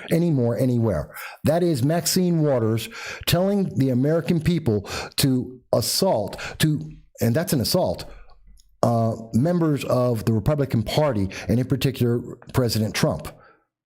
Inciting these people, literally inciting people, which is not covered by the First Amendment. And that was okay. She got a pass. The news media didn't really have a problem with that until January 29th, when someone said, and do that to Joe Biden, and do that to the Biden administration. And then suddenly it became a problem. You can't say that. You can't do that. Why not? All we did is change one word. Instead of saying Trump administration, they said Biden administration. It's word for word the same thing. And if it was okay then, why is it not okay now? Because you're protecting your vested interest. That's not America's interest. America's interest would be to denounce both. That neither way, whether it's Biden or the Trump administration, no one should go out and persecute American citizens for having a political opinion. They don't believe that because they think it is okay to persecute people and punish people for having a political opinion they don't like. That's why you can't be black and conservative. It's a political position that Maxine Waters, that AOC, that Nancy Pelosi, that the Democratic Party, the progressives of the party, that Antifa, they don't like that. Progressive leaders to small plot, they don't like that. So you can't say that. But if they can attack me, this is a problem. Janice mentions Michael Himiko, which I do remember. And Dal Grimm mentions a similar case is happening against Hawley and Cruz. That's right. Senator Josh Hawley and Senator Ted Cruz. I do believe Cruz pushed back and laid out how he was performing his duty to his constituents. Actually, both he and Representative Hawley did so, and I did cover that earlier this week in a video detailing what they were doing, especially Josh Hawley, who made a very strong, he actually filed ethical complaints against the 7 Democrats that were complaining about him and trying to get him kicked out of Congress. And he has actual case law to work in his favor on this. So again, it's the truth is being obscured. It's one thing to say, I don't agree. And I'm not saying anyone shouldn't disagree. I'm not saying you can't not agree with this, that you don't have to like this. But I am absolutely saying you don't get to shut someone else up and punish them because you don't like what they said. That's not the same. And we're seeing this all over. I'll give you yet another example. There's the ex-BI lawyer, or former lawyer. He got fired because of what he did, because he went in and he changed federal documents to create a false statement that led to people's lives being destroyed. And the federal government spent tens of millions of taxpayer dollars to investigate a lie that was a waste of time. And that's the entire Carter Page debacle in American history. Completely false, because this gentleman, whose name is Kevin Kleinsmith, decided that he was going to make up information, that he was going to make up his own information and make up his own truth, taking a page out of Alexandria Ocasio-Cortez talking on 60 Minutes, that his own personal truth was more important than the actual facts. So he changed the facts to his own personal truth and caused America to have discord, disruption, division. Cost taxpayers $36 million over 2 years in investigations on the Russia hoax. That turned out no truth. Not for 1 second. It was all fake. It was all false. No truth. Because someone wanted a political outcome, because they wanted to gain. I tell you, there's so much here. And I love that the fact that everyone is commenting. And again, I don't ask for anyone to agree with me blindly, and I don't think anyone is. It's that we speak. The more that we speak, the more fair and free America becomes. That is my true and absolute belief. That's why I do this every week. Why I've been doing this for 10 years on YouTube and 15 years as a political commentator. That's why I love the fact that we have grown explosively, because you guys are involved.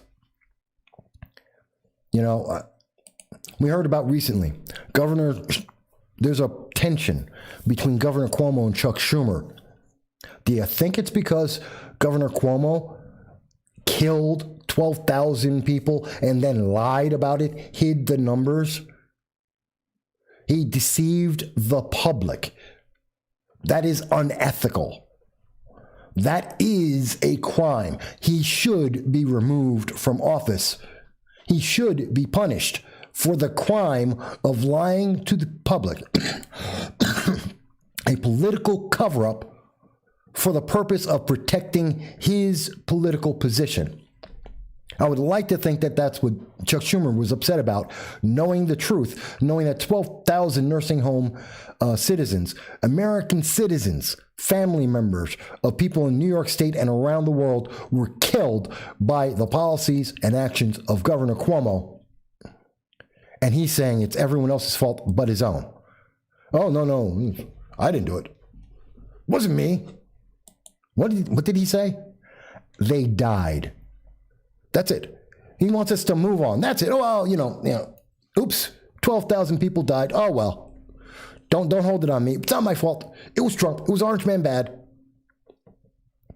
That's crazy.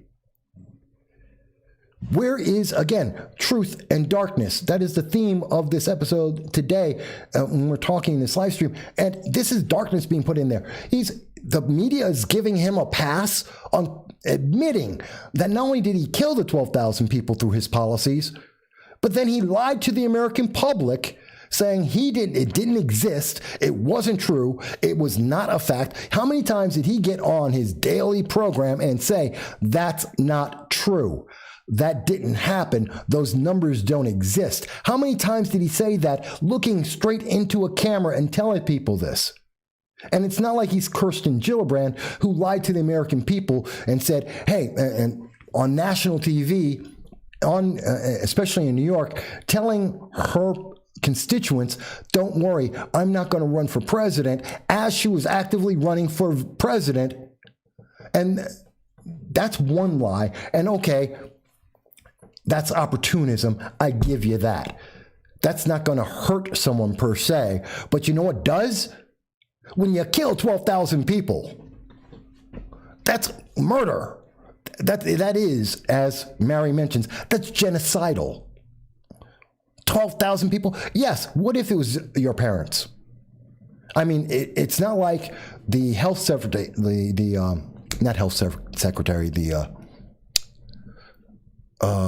Surgeon General of America, which is now from Pennsylvania, the woman, the trans woman or trans male, I don't know which way it goes, the trans person who's now taking over Surgeon General, who took their parents out of the nursing home as they allowed other people to go into the nursing home and die. Because, they understand they're going to kill a bunch of people. They don't want it to be their family. They don't want to feel bad about that. But Cuomo was more than happy to go ahead and do that, bask in the glory of I'm saving New York, buy my book. Remember, you had to buy his book about how great he was at taking care of COVID as he killed 12,000 people.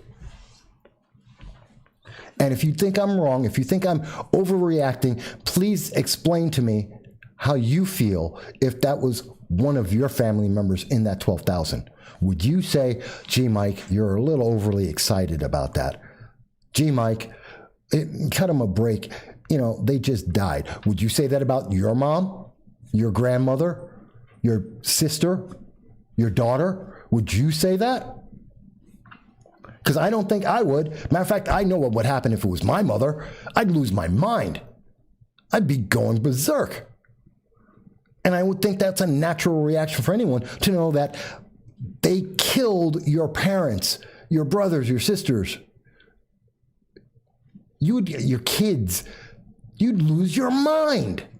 You'd be absolutely livid, as you should be. And he's going, well, don't worry about it. It's okay. Really? I don't think so. Should he be removed from office? Absolutely. At the very least. At the least, he should be removed. There are some comments here. Sort of like Adam Schiff on the Ukraine phone call transcript where he paraphrased to properly phrase the intent of the call. Yes, these stories are being recontextualized. That's the wording they like to use. That's promoted by the AP. Recontextualized, which means lie. It's a nicer way of saying I lied. Rather than saying they lied, they recontextualized. They reorganize that. It's very nice, and it's meant to go over the heads of some people and to make it sound so much better than you lied. Dow goes on to say, when they asked Cuomo about it, didn't he say it was over the Fed? Look over there, points towards D.C. Yeah, he said it was Orange Man bad. It's federal government, Orange Man bad. That was 2020, Orange Man bad. I couldn't do a thing. No, you run the state. 10th Amendment. You control the state, not the federal government. You decided what to do in New York. You shut down New York, not the federal government. You, Governor Cuomo, shut down New York, destroyed 25% of our businesses, led to the highest level of suicides, overdoses, and domestic abuse that we have ever seen, to my knowledge. The highest numbers ever because of what he has done. And he killed 12,000 people in nursing homes that didn't need to die. It is that simple. Levine is the name of the Surgeon General out of Pennsylvania. Thank you for that, Dal. I lost the name for a second. Just in case mentions, I understand that the 12,000 was real short of the actual number. He can't deny responsibility, and neither can the legislature that gave him virtually unlimited power to do what he did. Well, this is what happens when you have a single party controlling an entire anything. I don't care if it's the local government, state government, or federal government. There should always be some number of people on the other side representing them. I truly do believe that. I truly do. I don't want to see a Congress that is completely controlled by Republicans and conservatives. I don't. I do want to see some voices out there. I don't care how crazy, even if it's AOC. I want to see some people on the Senate and in the House of Representatives that represent those crazy nut jobs. Do you know why? Because they're part of America. They represent some number of people. There is a fair representation. Now, does that mean every single nut job group out there needs to have someone in Congress? No, it doesn't. But if we have the major, larger coalitions and they do have some representation, they have a voice there, then they're being represented, and that's a good thing. But that doesn't mean we silence everyone else on the other side. I don't want anyone to be silenced. I've never asked for, and I will never agree with, silencing the other side because I think they're crazy, because I think they're dumb, and because I've caught them lying. Like this guy. Caught them lying. No, I don't think that's the way is not to silence Cuomo. I don't want to silence Cuomo. I want to punish Cuomo after we do an investigation. I want to do an investigation, which has already been done. We have determined the AG, a Democrat, proved he committed a crime. Okay, now it's time for the punishment.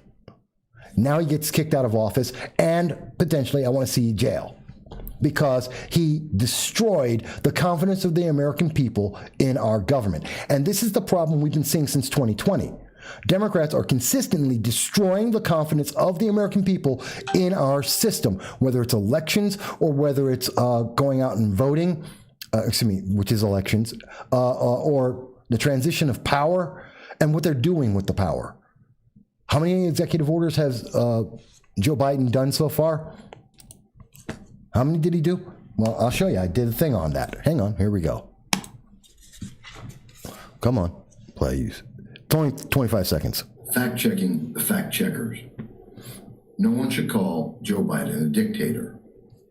We should all quote 2020 Joe Biden, calling Biden a dictator. Some of my Democratic friends even occasionally say, well, if you can't get the votes by executive order, you're going to do something. Things you can't do by executive order unless you're a dictator. We're a democracy. We need consensus. Oops. Okay, so hopefully that wasn't too loud for you and it was clear. You can always go and look it up yourself. It's another YouTube short I did. It's about 25 seconds. But the key thing is, this is another one of those problems. Again, the darkness hiding the truth. The truth was that, and, hold him to his words. Joe Biden said, you cannot legislate from executive order, that is wrong, that is the acts of a dictator. You just heard him in that, which was on ABC News with George Stephanopoulos. prior to the election in October of 2020. And here it is in January, in less than 2 weeks, literally less than 2 weeks in office, he has put through 42, if not 47 executive orders. I'm aware of 42.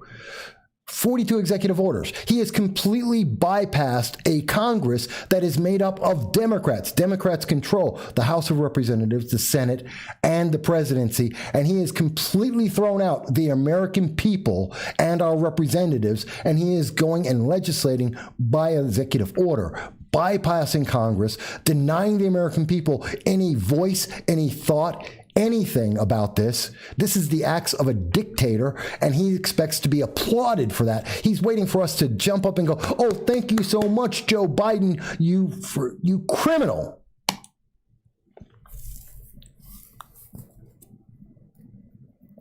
I think in Britain, and some of my friends from Britain can correct me here, we would call that a tosser, if I remember correctly, right? That's a tosser. And if you're not British and don't know what that means, please don't type it in there, or at least not what it actually means, because it'll hit the censors. But I think it would also be bezdish for those of us who know Russian. Bezdish. And no, Michael Bowie, it's more than 40 executive orders. It's at least 42, if not 47. I lost count. He's doing that many. It was 37 when I made the video. It's 42 last I checked, and it could be as high as 47. It is insane. And I'm not asking for, and again, I'm not asking for anyone to suddenly become a Republican. I'm not saying you have to become a conservative. I'm not saying that you have to change your political ideas and suddenly be something you're not. I'm not asking you to submit.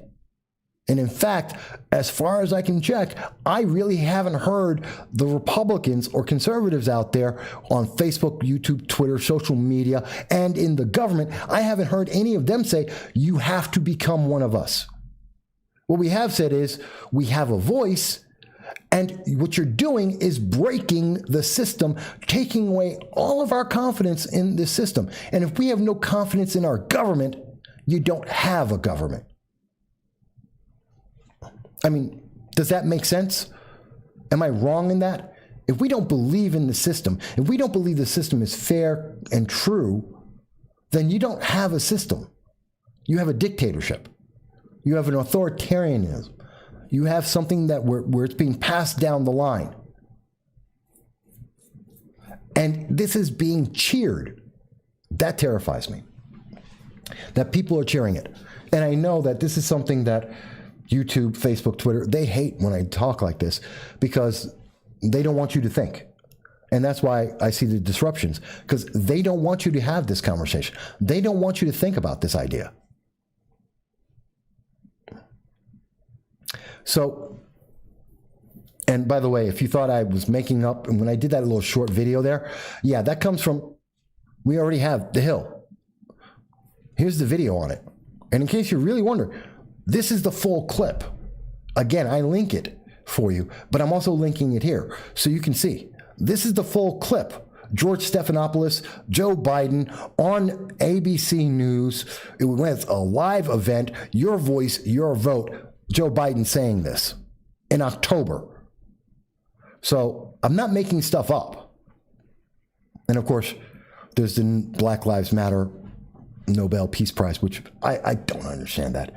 There's a lot of stuff that I try and prepare for in the show and issues I want to bring up for you. And when I'm talking about, let's see. I just want to make sure I caught up to everyone. They want us to be stepwise, Mary. Yes, I agree. And I don't think we should be. We must, and we can passionately, with emotion, have a conversation about the values that we have and stand there and say, and I want you to hear, here's what I believe. Here's what America is. This is what the Constitution says. And if you disagree with that, I'm willing to hear that voice. That's what we are saying. We want to hear. Let's have that discussion. And if I'm wrong, I am willing enough. I'm a man. I'm an American. I'm intelligent. If I'm wrong, so be it. then I am wrong, and I can learn and I can grow and I can become better because of that. But as we heard from Moogs, it was Jason Rees-Mogg, as we heard him say, but we're being told there is no discussion, there is no conversation, they can't handle it. As an example, I want to go back to our fun Joe Biden, okay? When Joe Biden decided unilaterally by himself, he lied to unions in America as well as the American people, told us he isn't going to ban fracking, told us he's not going to be attacking oil and gas. He told the unions he would not shut down the XL Keystone pipeline, and then he got rid of it on his first day, without telling anyone, without a conversation with America, without ever explaining himself to the American people, without any discussion in Congress. He just did it. And here's the thing to think about that. 11,000 jobs at the least are gone. In the middle of a pandemic with record, not record, but high unemployment. And at the same time, you know what I also notice? Something we've been talking about for years on this program, literally going back 7 years, we've been talking about this. At this moment, we also have Joe Biden doing nothing about this very important thing. This is a conversation from PBS News talking about the shortage of skilled labor in America, the very people that Joe Biden just made unemployed, and that there are people out there who are getting paid $90 an hour, 90, to be a plumber, to be an electrician. In the meantime, what are we hearing Joe Biden say?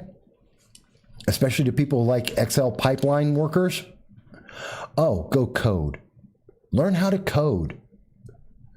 You know what? You can code all you want. If your electricity doesn't work, it doesn't matter. Your computer's not going to turn on. If your house or your apartment is flooding because you can't fix the pipes, there's your problem. And this is worse than just that, because this is a problem that they have been stimulating for years. Obama, you got to go to school. You got to go to college.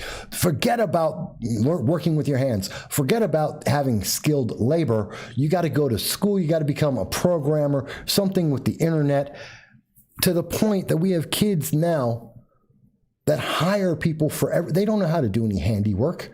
They can't fix things in their house. They hire someone to fix things in their house. They don't know how to do any of this. And if you ask my opinion, that is a national emergency. If we can't fix our homes, we can't fix a faucet without having someone else to come in to fix it for us. I'm not talking about, water spurting over. I mean, simple stuff. If we have a generation that can't do that, do you think they can defend our nation when someone else decides they want to take the very same natural gas and oil that Joe Biden doesn't want us to use? And as an example, yes, thank you, Jason, you brought it up. John Kerry says we should go solar. Great. Solar doesn't work. Solar doesn't work. Wind doesn't work. Hydro doesn't work. You know how I can prove that in 4 seconds? They'd have already done it. If it was effective, they would do it, because there would be money to be made for gathering solar energy. There would be money to be made for wind energy. And for all of these projects, the Obama administration proved to us they don't exist. He put in trillions of dollars into the green movement. We lost billions of dollars for Solyndra and A123 battery. We lost tons of money on these speculative ideas, and the government saying we're going to put all our money in this basket, and they didn't work. It's 4 years later. They still there is not a battery that can hold the energy and save it from solar or wind or water. There isn't the grid line to transmit the power over it properly. no matter which source you get it from, including biogas and algae, you name the source. It is actually more pollution. It creates more pollution, and it is worse for the environment to use things like ethanol and these gas alternatives. They actually destroy the oxygen in the oceans, killing our fish. They actually pollute our rivers, and we have to use more gas because they're less efficient. Every single step of the way, this has been wrong, and it is worse for America at every step of the way. Not today, but in 3 years, 4 years, 10. Yes, and I did a review of Planet of the Humans. And in Planet of the Humans, something from Michael Moore, from the left, they were very clear to explain in even greater detail than I am right now, in greater detail than I've done in several videos, but I've been covering this for a long time, and they agree with me. The left agrees with me. It doesn't work. This is a pipe dream. Again, we're putting the darkness over the truth. It's one thing to say, I want to make the world cleaner. I agree with you. I want to help you with that. It's one thing to say, hey, let's get more renewable energy in there. I agree with you. Let's do that. But let's also not cut our throats when it comes to what we are doing right now and what's going to get us to the point where we can have solar power or wind energy that actually works. And according to solar energy, they've been at that for 75 years. And that means, we've got a ways to go before we figure it out. Dow mentioned solar panels are at the best 37%, unless you're using compound solar cells that are closer to 57% on cloudy conditions. Hydroelectric requires copious amounts of water. Dams destroy ecologies. And solar panels need to be replaced every 15 to 25 years. And when you have wind energy, the turbine blades cannot be broken down. They're toxic, and they create toxic waste when you have to replace them. And they need to be replaced on a regular basis, which doesn't include all the nickel, the lithium that it costs, that is dug up by Africans and child labor that poisoned them and poisoned the planet. Yeah, there's a lot of problems. And you can have that discussion and say, but Mike, you just don't understand. And fantastic, I will have that discussion with anyone on the left or anyone who supports this, and I will give you the data that I have, and you can tell me how I'm wrong. But that's called the conversation, because I'm not saying we can't do it. I'm saying there's a better way. And telling me to shut up or that I'm evil, that doesn't make it better. Just saying, hey, well, you're just evil, you're a terrorist, that doesn't make it better. You're not improving anything by trying to silence. You're not making the world a better place. You're just making yourself more powerful. By the way, folks, I want to show you something else before we go. It's getting a little, we've been having a show, and I'm not done yet. But I wanted to show you something else that I think is pretty important, because this is from the Biden administration. Oh, come on. Come on. Here it is. So. All right, so I'll start. Oh, God, I hate when they do that. So, hang on one second. So, folks, as I get this set up for you, I want you to just understand what this is. Here's the problem. Again, the theme of the day is about truth. It's about honesty. It's about what's really going on in our nation, okay? And you can disagree with me all day long about these things, but I want you to have the truth, because that's what's important.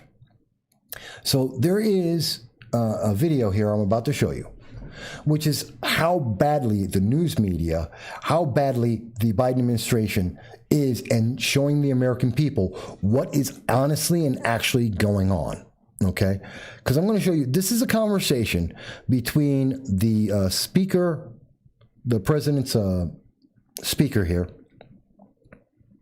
and the news media. And it's about Egypt, but here it is. Let me just play it for you, okay? Hang on. make sure you all know. But I mean, what you said, that what you said says nothing. I mean, it just it's like saying, well, we support the right of people to breathe. Well, If that's we great. have But a if they further can't comment breathe- on the case, I will make sure all of you have it. Okay. Aren't you a little bit annoyed that the person who was here? Thank you, everyone. That Egypt one is ridiculous. Did you hear that?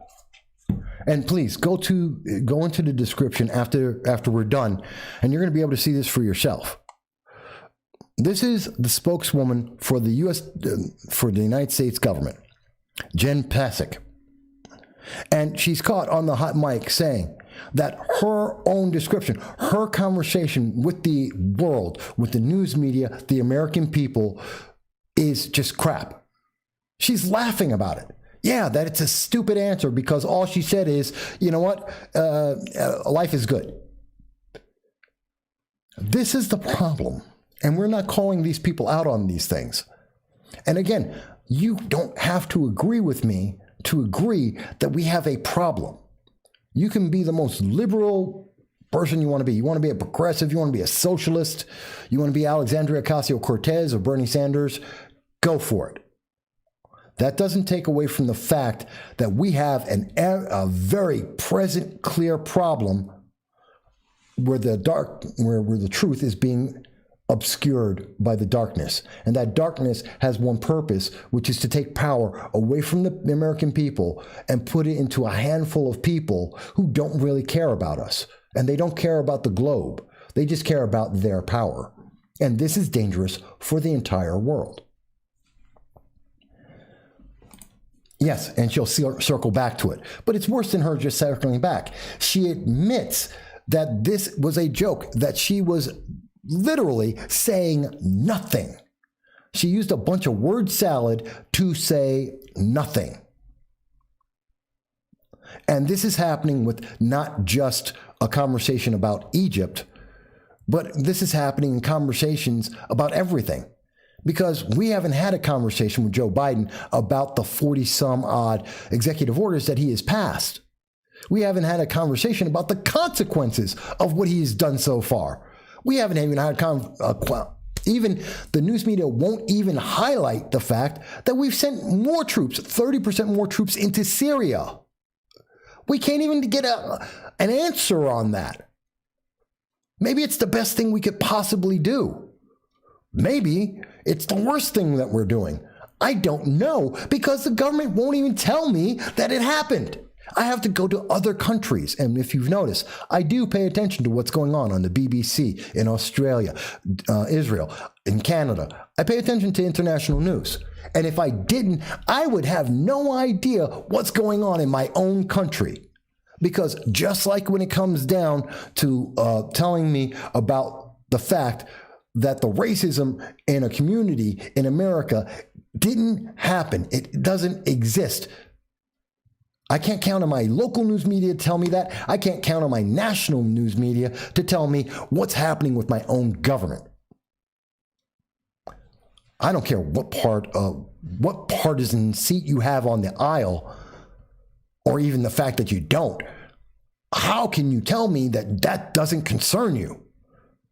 I know a lot of people who tell me, politics, well, I don't pay attention to politics. You better start. Because this is important, not for me, for you. Because you know what this does? This lets 12,000 people die in a nursing home because nobody wants to do the article and piss off Chuck Schumer and Andrew Cuomo. That's where this leads to. They have so much power that people are afraid to tell you that they broke the law and they are criminal and they have killed people in numbers that equate to a genocide. That's what I believe. That's what I truly believe. Yeah, and the erection meme on Schumer was pretty funny. I did like that one. Yeah, great minds. You guys have some great minds. This is terrible stuff. But does it make sense what I'm talking about when I keep saying this is about the truth and the darkness. That 2021, we've entered into this phase of obscuring and silencing people. We're just one step short of people just disappearing off the face of the earth. Something that China does on a regular basis. We're busy with silly things like talking about Dogecoin and the fact that, oh my God, Dogecoin is down. It's been devastated. It's blistered. It was 1 penny that ran up to 5 cents, is now at 3 cents. Literally at this moment, it's 3 cents before I got on the show. Are we really worried about that? It's the stock market. Things go up and they go down based on emotion. Sometimes there is exuberance in the marketplace, to quote Greenspan, and if we don't do anything about that, eventually those bubbles always burst. My problem isn't the people who are buying and selling stocks and the way that they're doing it. I do have a problem with some of the manipulation on that. As a stockbroker, trust me, I know more about that than the American public is ever going to learn about. And the news media hasn't even barely covered the real scandals of what goes on. And if you think you can legislate that, you don't understand, because it's impossible. That's what the market is based on. And I'm a former stockbroker who has an impeccable record. I've never been sued. I took care of my clients for nearly a decade. I know what I'm talking about here. But that's not our story. That shouldn't be the story. The story should be 12,000 people died and someone lied about it to hide it from the American people because of politics. That we have a guy who's sitting in the Oval Office who is leading by executive order and obliterating the American people, whether through Congress or directly. The problem is we have news media that is more willing to destroy an entire community than tell that community, oh, it didn't happen. How do you build a nation? How do you maintain a nation on that? And while that's all happening, I get told, but you're evil because you're mentioning this stuff. How dare you mention the truth and show people the proof? How dare you? You are evil to tell people that, Representative Sheila Jackson Lee has put together a bill expressly to destroy the rights of women and blacks and Hispanics and the poor. That she is actively looking to make them the equivalent of modern day slaves to the government.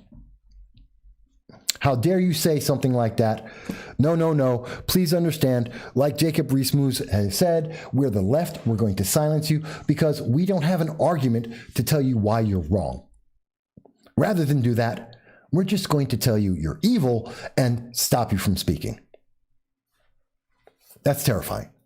So Dow mentions, yes, it makes sense, a literal beginning of the new dark age, echoing history of the Middle Ages. Agent Black, hey, Britain again. Hey, Agent. For nothing is hidden that will not be made manifest, nor is it anything secret that will not be known and come to the light. Luke 8:17. Good quote. Agent Black, amen. And Dow mentions the truth will out. And it will at some point. The question is, I would like to see it, and I've had this conversation with a few people, because I do read your comments on all my posts, and I do try and comment back on each and every one of them. And I've had the conversation that, well, here's the thing. We want to stop this before it gets to the Civil War. We want to stop it before, actually, the physical Civil War. I think this is more like a cold Civil War. Let's stop it before it becomes that. Let's stop it before America disintegrates. Let's stop it before we have a world war. Let's stop these things. We can, and we don't have to submit to do that. I can disagree and still find a peaceable middle ground on most things. So why do we have to submit? And that's a really good question, because we need to see the truth, not the darkness. Regardless of whether we like it or not, I don't care. Left, right, center, libertarian, I don't care. We need to see the truth and not the darkness.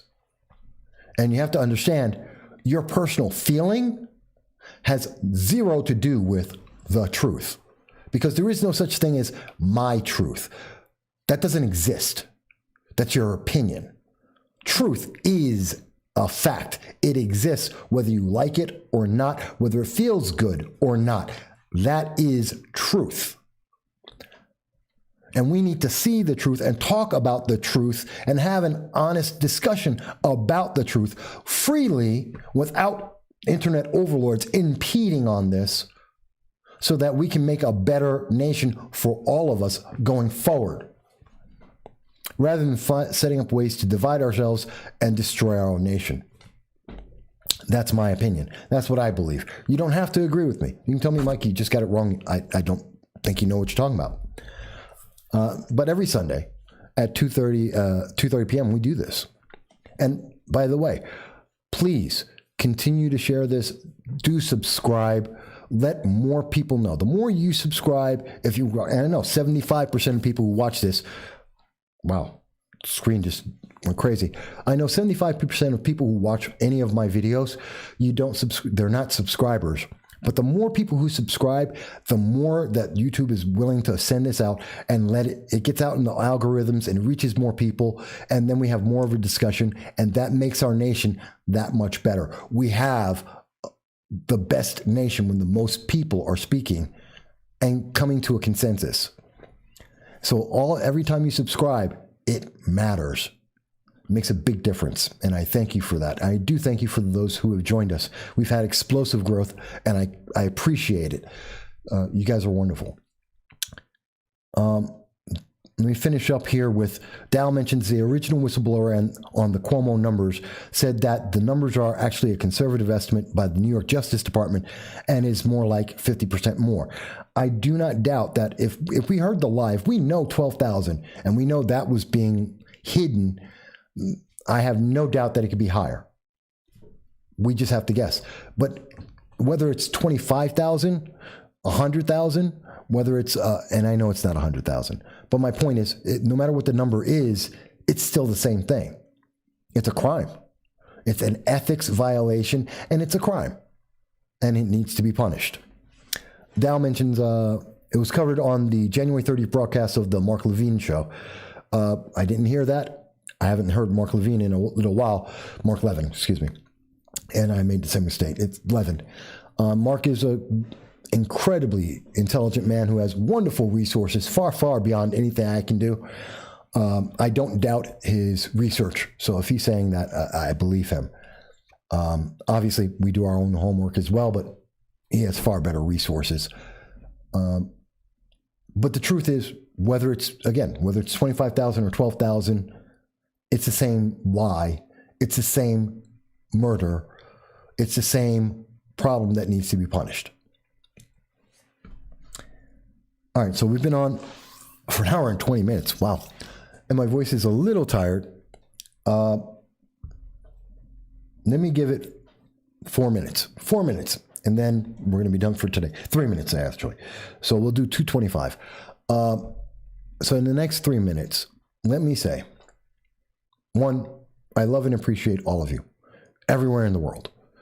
Agent Black and our other friends over across the pond, our friends in Germany and Peru, like Edward Debos and his friends fighting for justice and freedom and emulating America down in Peru, our friends that are in Canada who have fought C-16, and now we're similarly trying to fight the lack of free speech here in the United States, people on the West Coast, East Coast, all of you, everywhere in the world, I thank you and appreciate you for watching the program, especially for those who comment, because I know how difficult that can be sometimes and how badly some people want to attack you for merely saying, I have an opinion.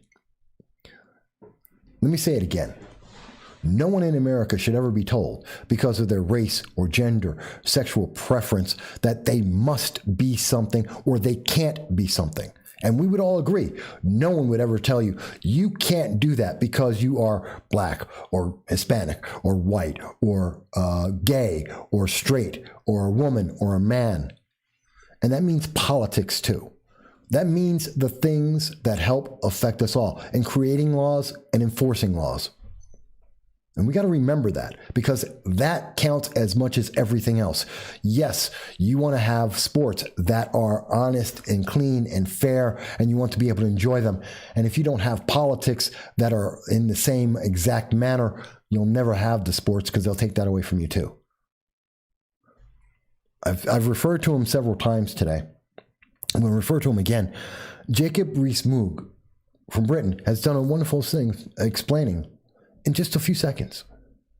If you don't have free speech, if you don't have the freedom to talk like we are today, whether you agree or disagree, doesn't matter. But if we can't even have this conversation, then eventually it is guaranteed that you will not have anything else. Because if you don't know what's going on, you don't know what to vote for. You don't know what to support. And you will be used, and everything will be taken away from you by a small group of people who want power more than they want you to live. And that terrifies me. And at the end of the day, that's why we're here, to not let that happen. Whether you agree with me or not, just to make sure you're that informed. But again, we're getting shadow banned a little bit here, and shadow banning doesn't mean that you can't see this. Shadow banning means that they're making it hard for you to see this, for making it hard for you to understand this. Don't worry. We're going to be together. We're going to do well. And I will see you next Sunday at 2:30 p.m. Eastern Standard Time. For those who are coming in late into the show, there is a potential due to a medical procedure that I have to go through this week, that next Sunday we may or may not be here. We will let you know later in the week. But until then, I want everyone to be well. I look forward to seeing you again next week. Thank you, and I love you. You all be well.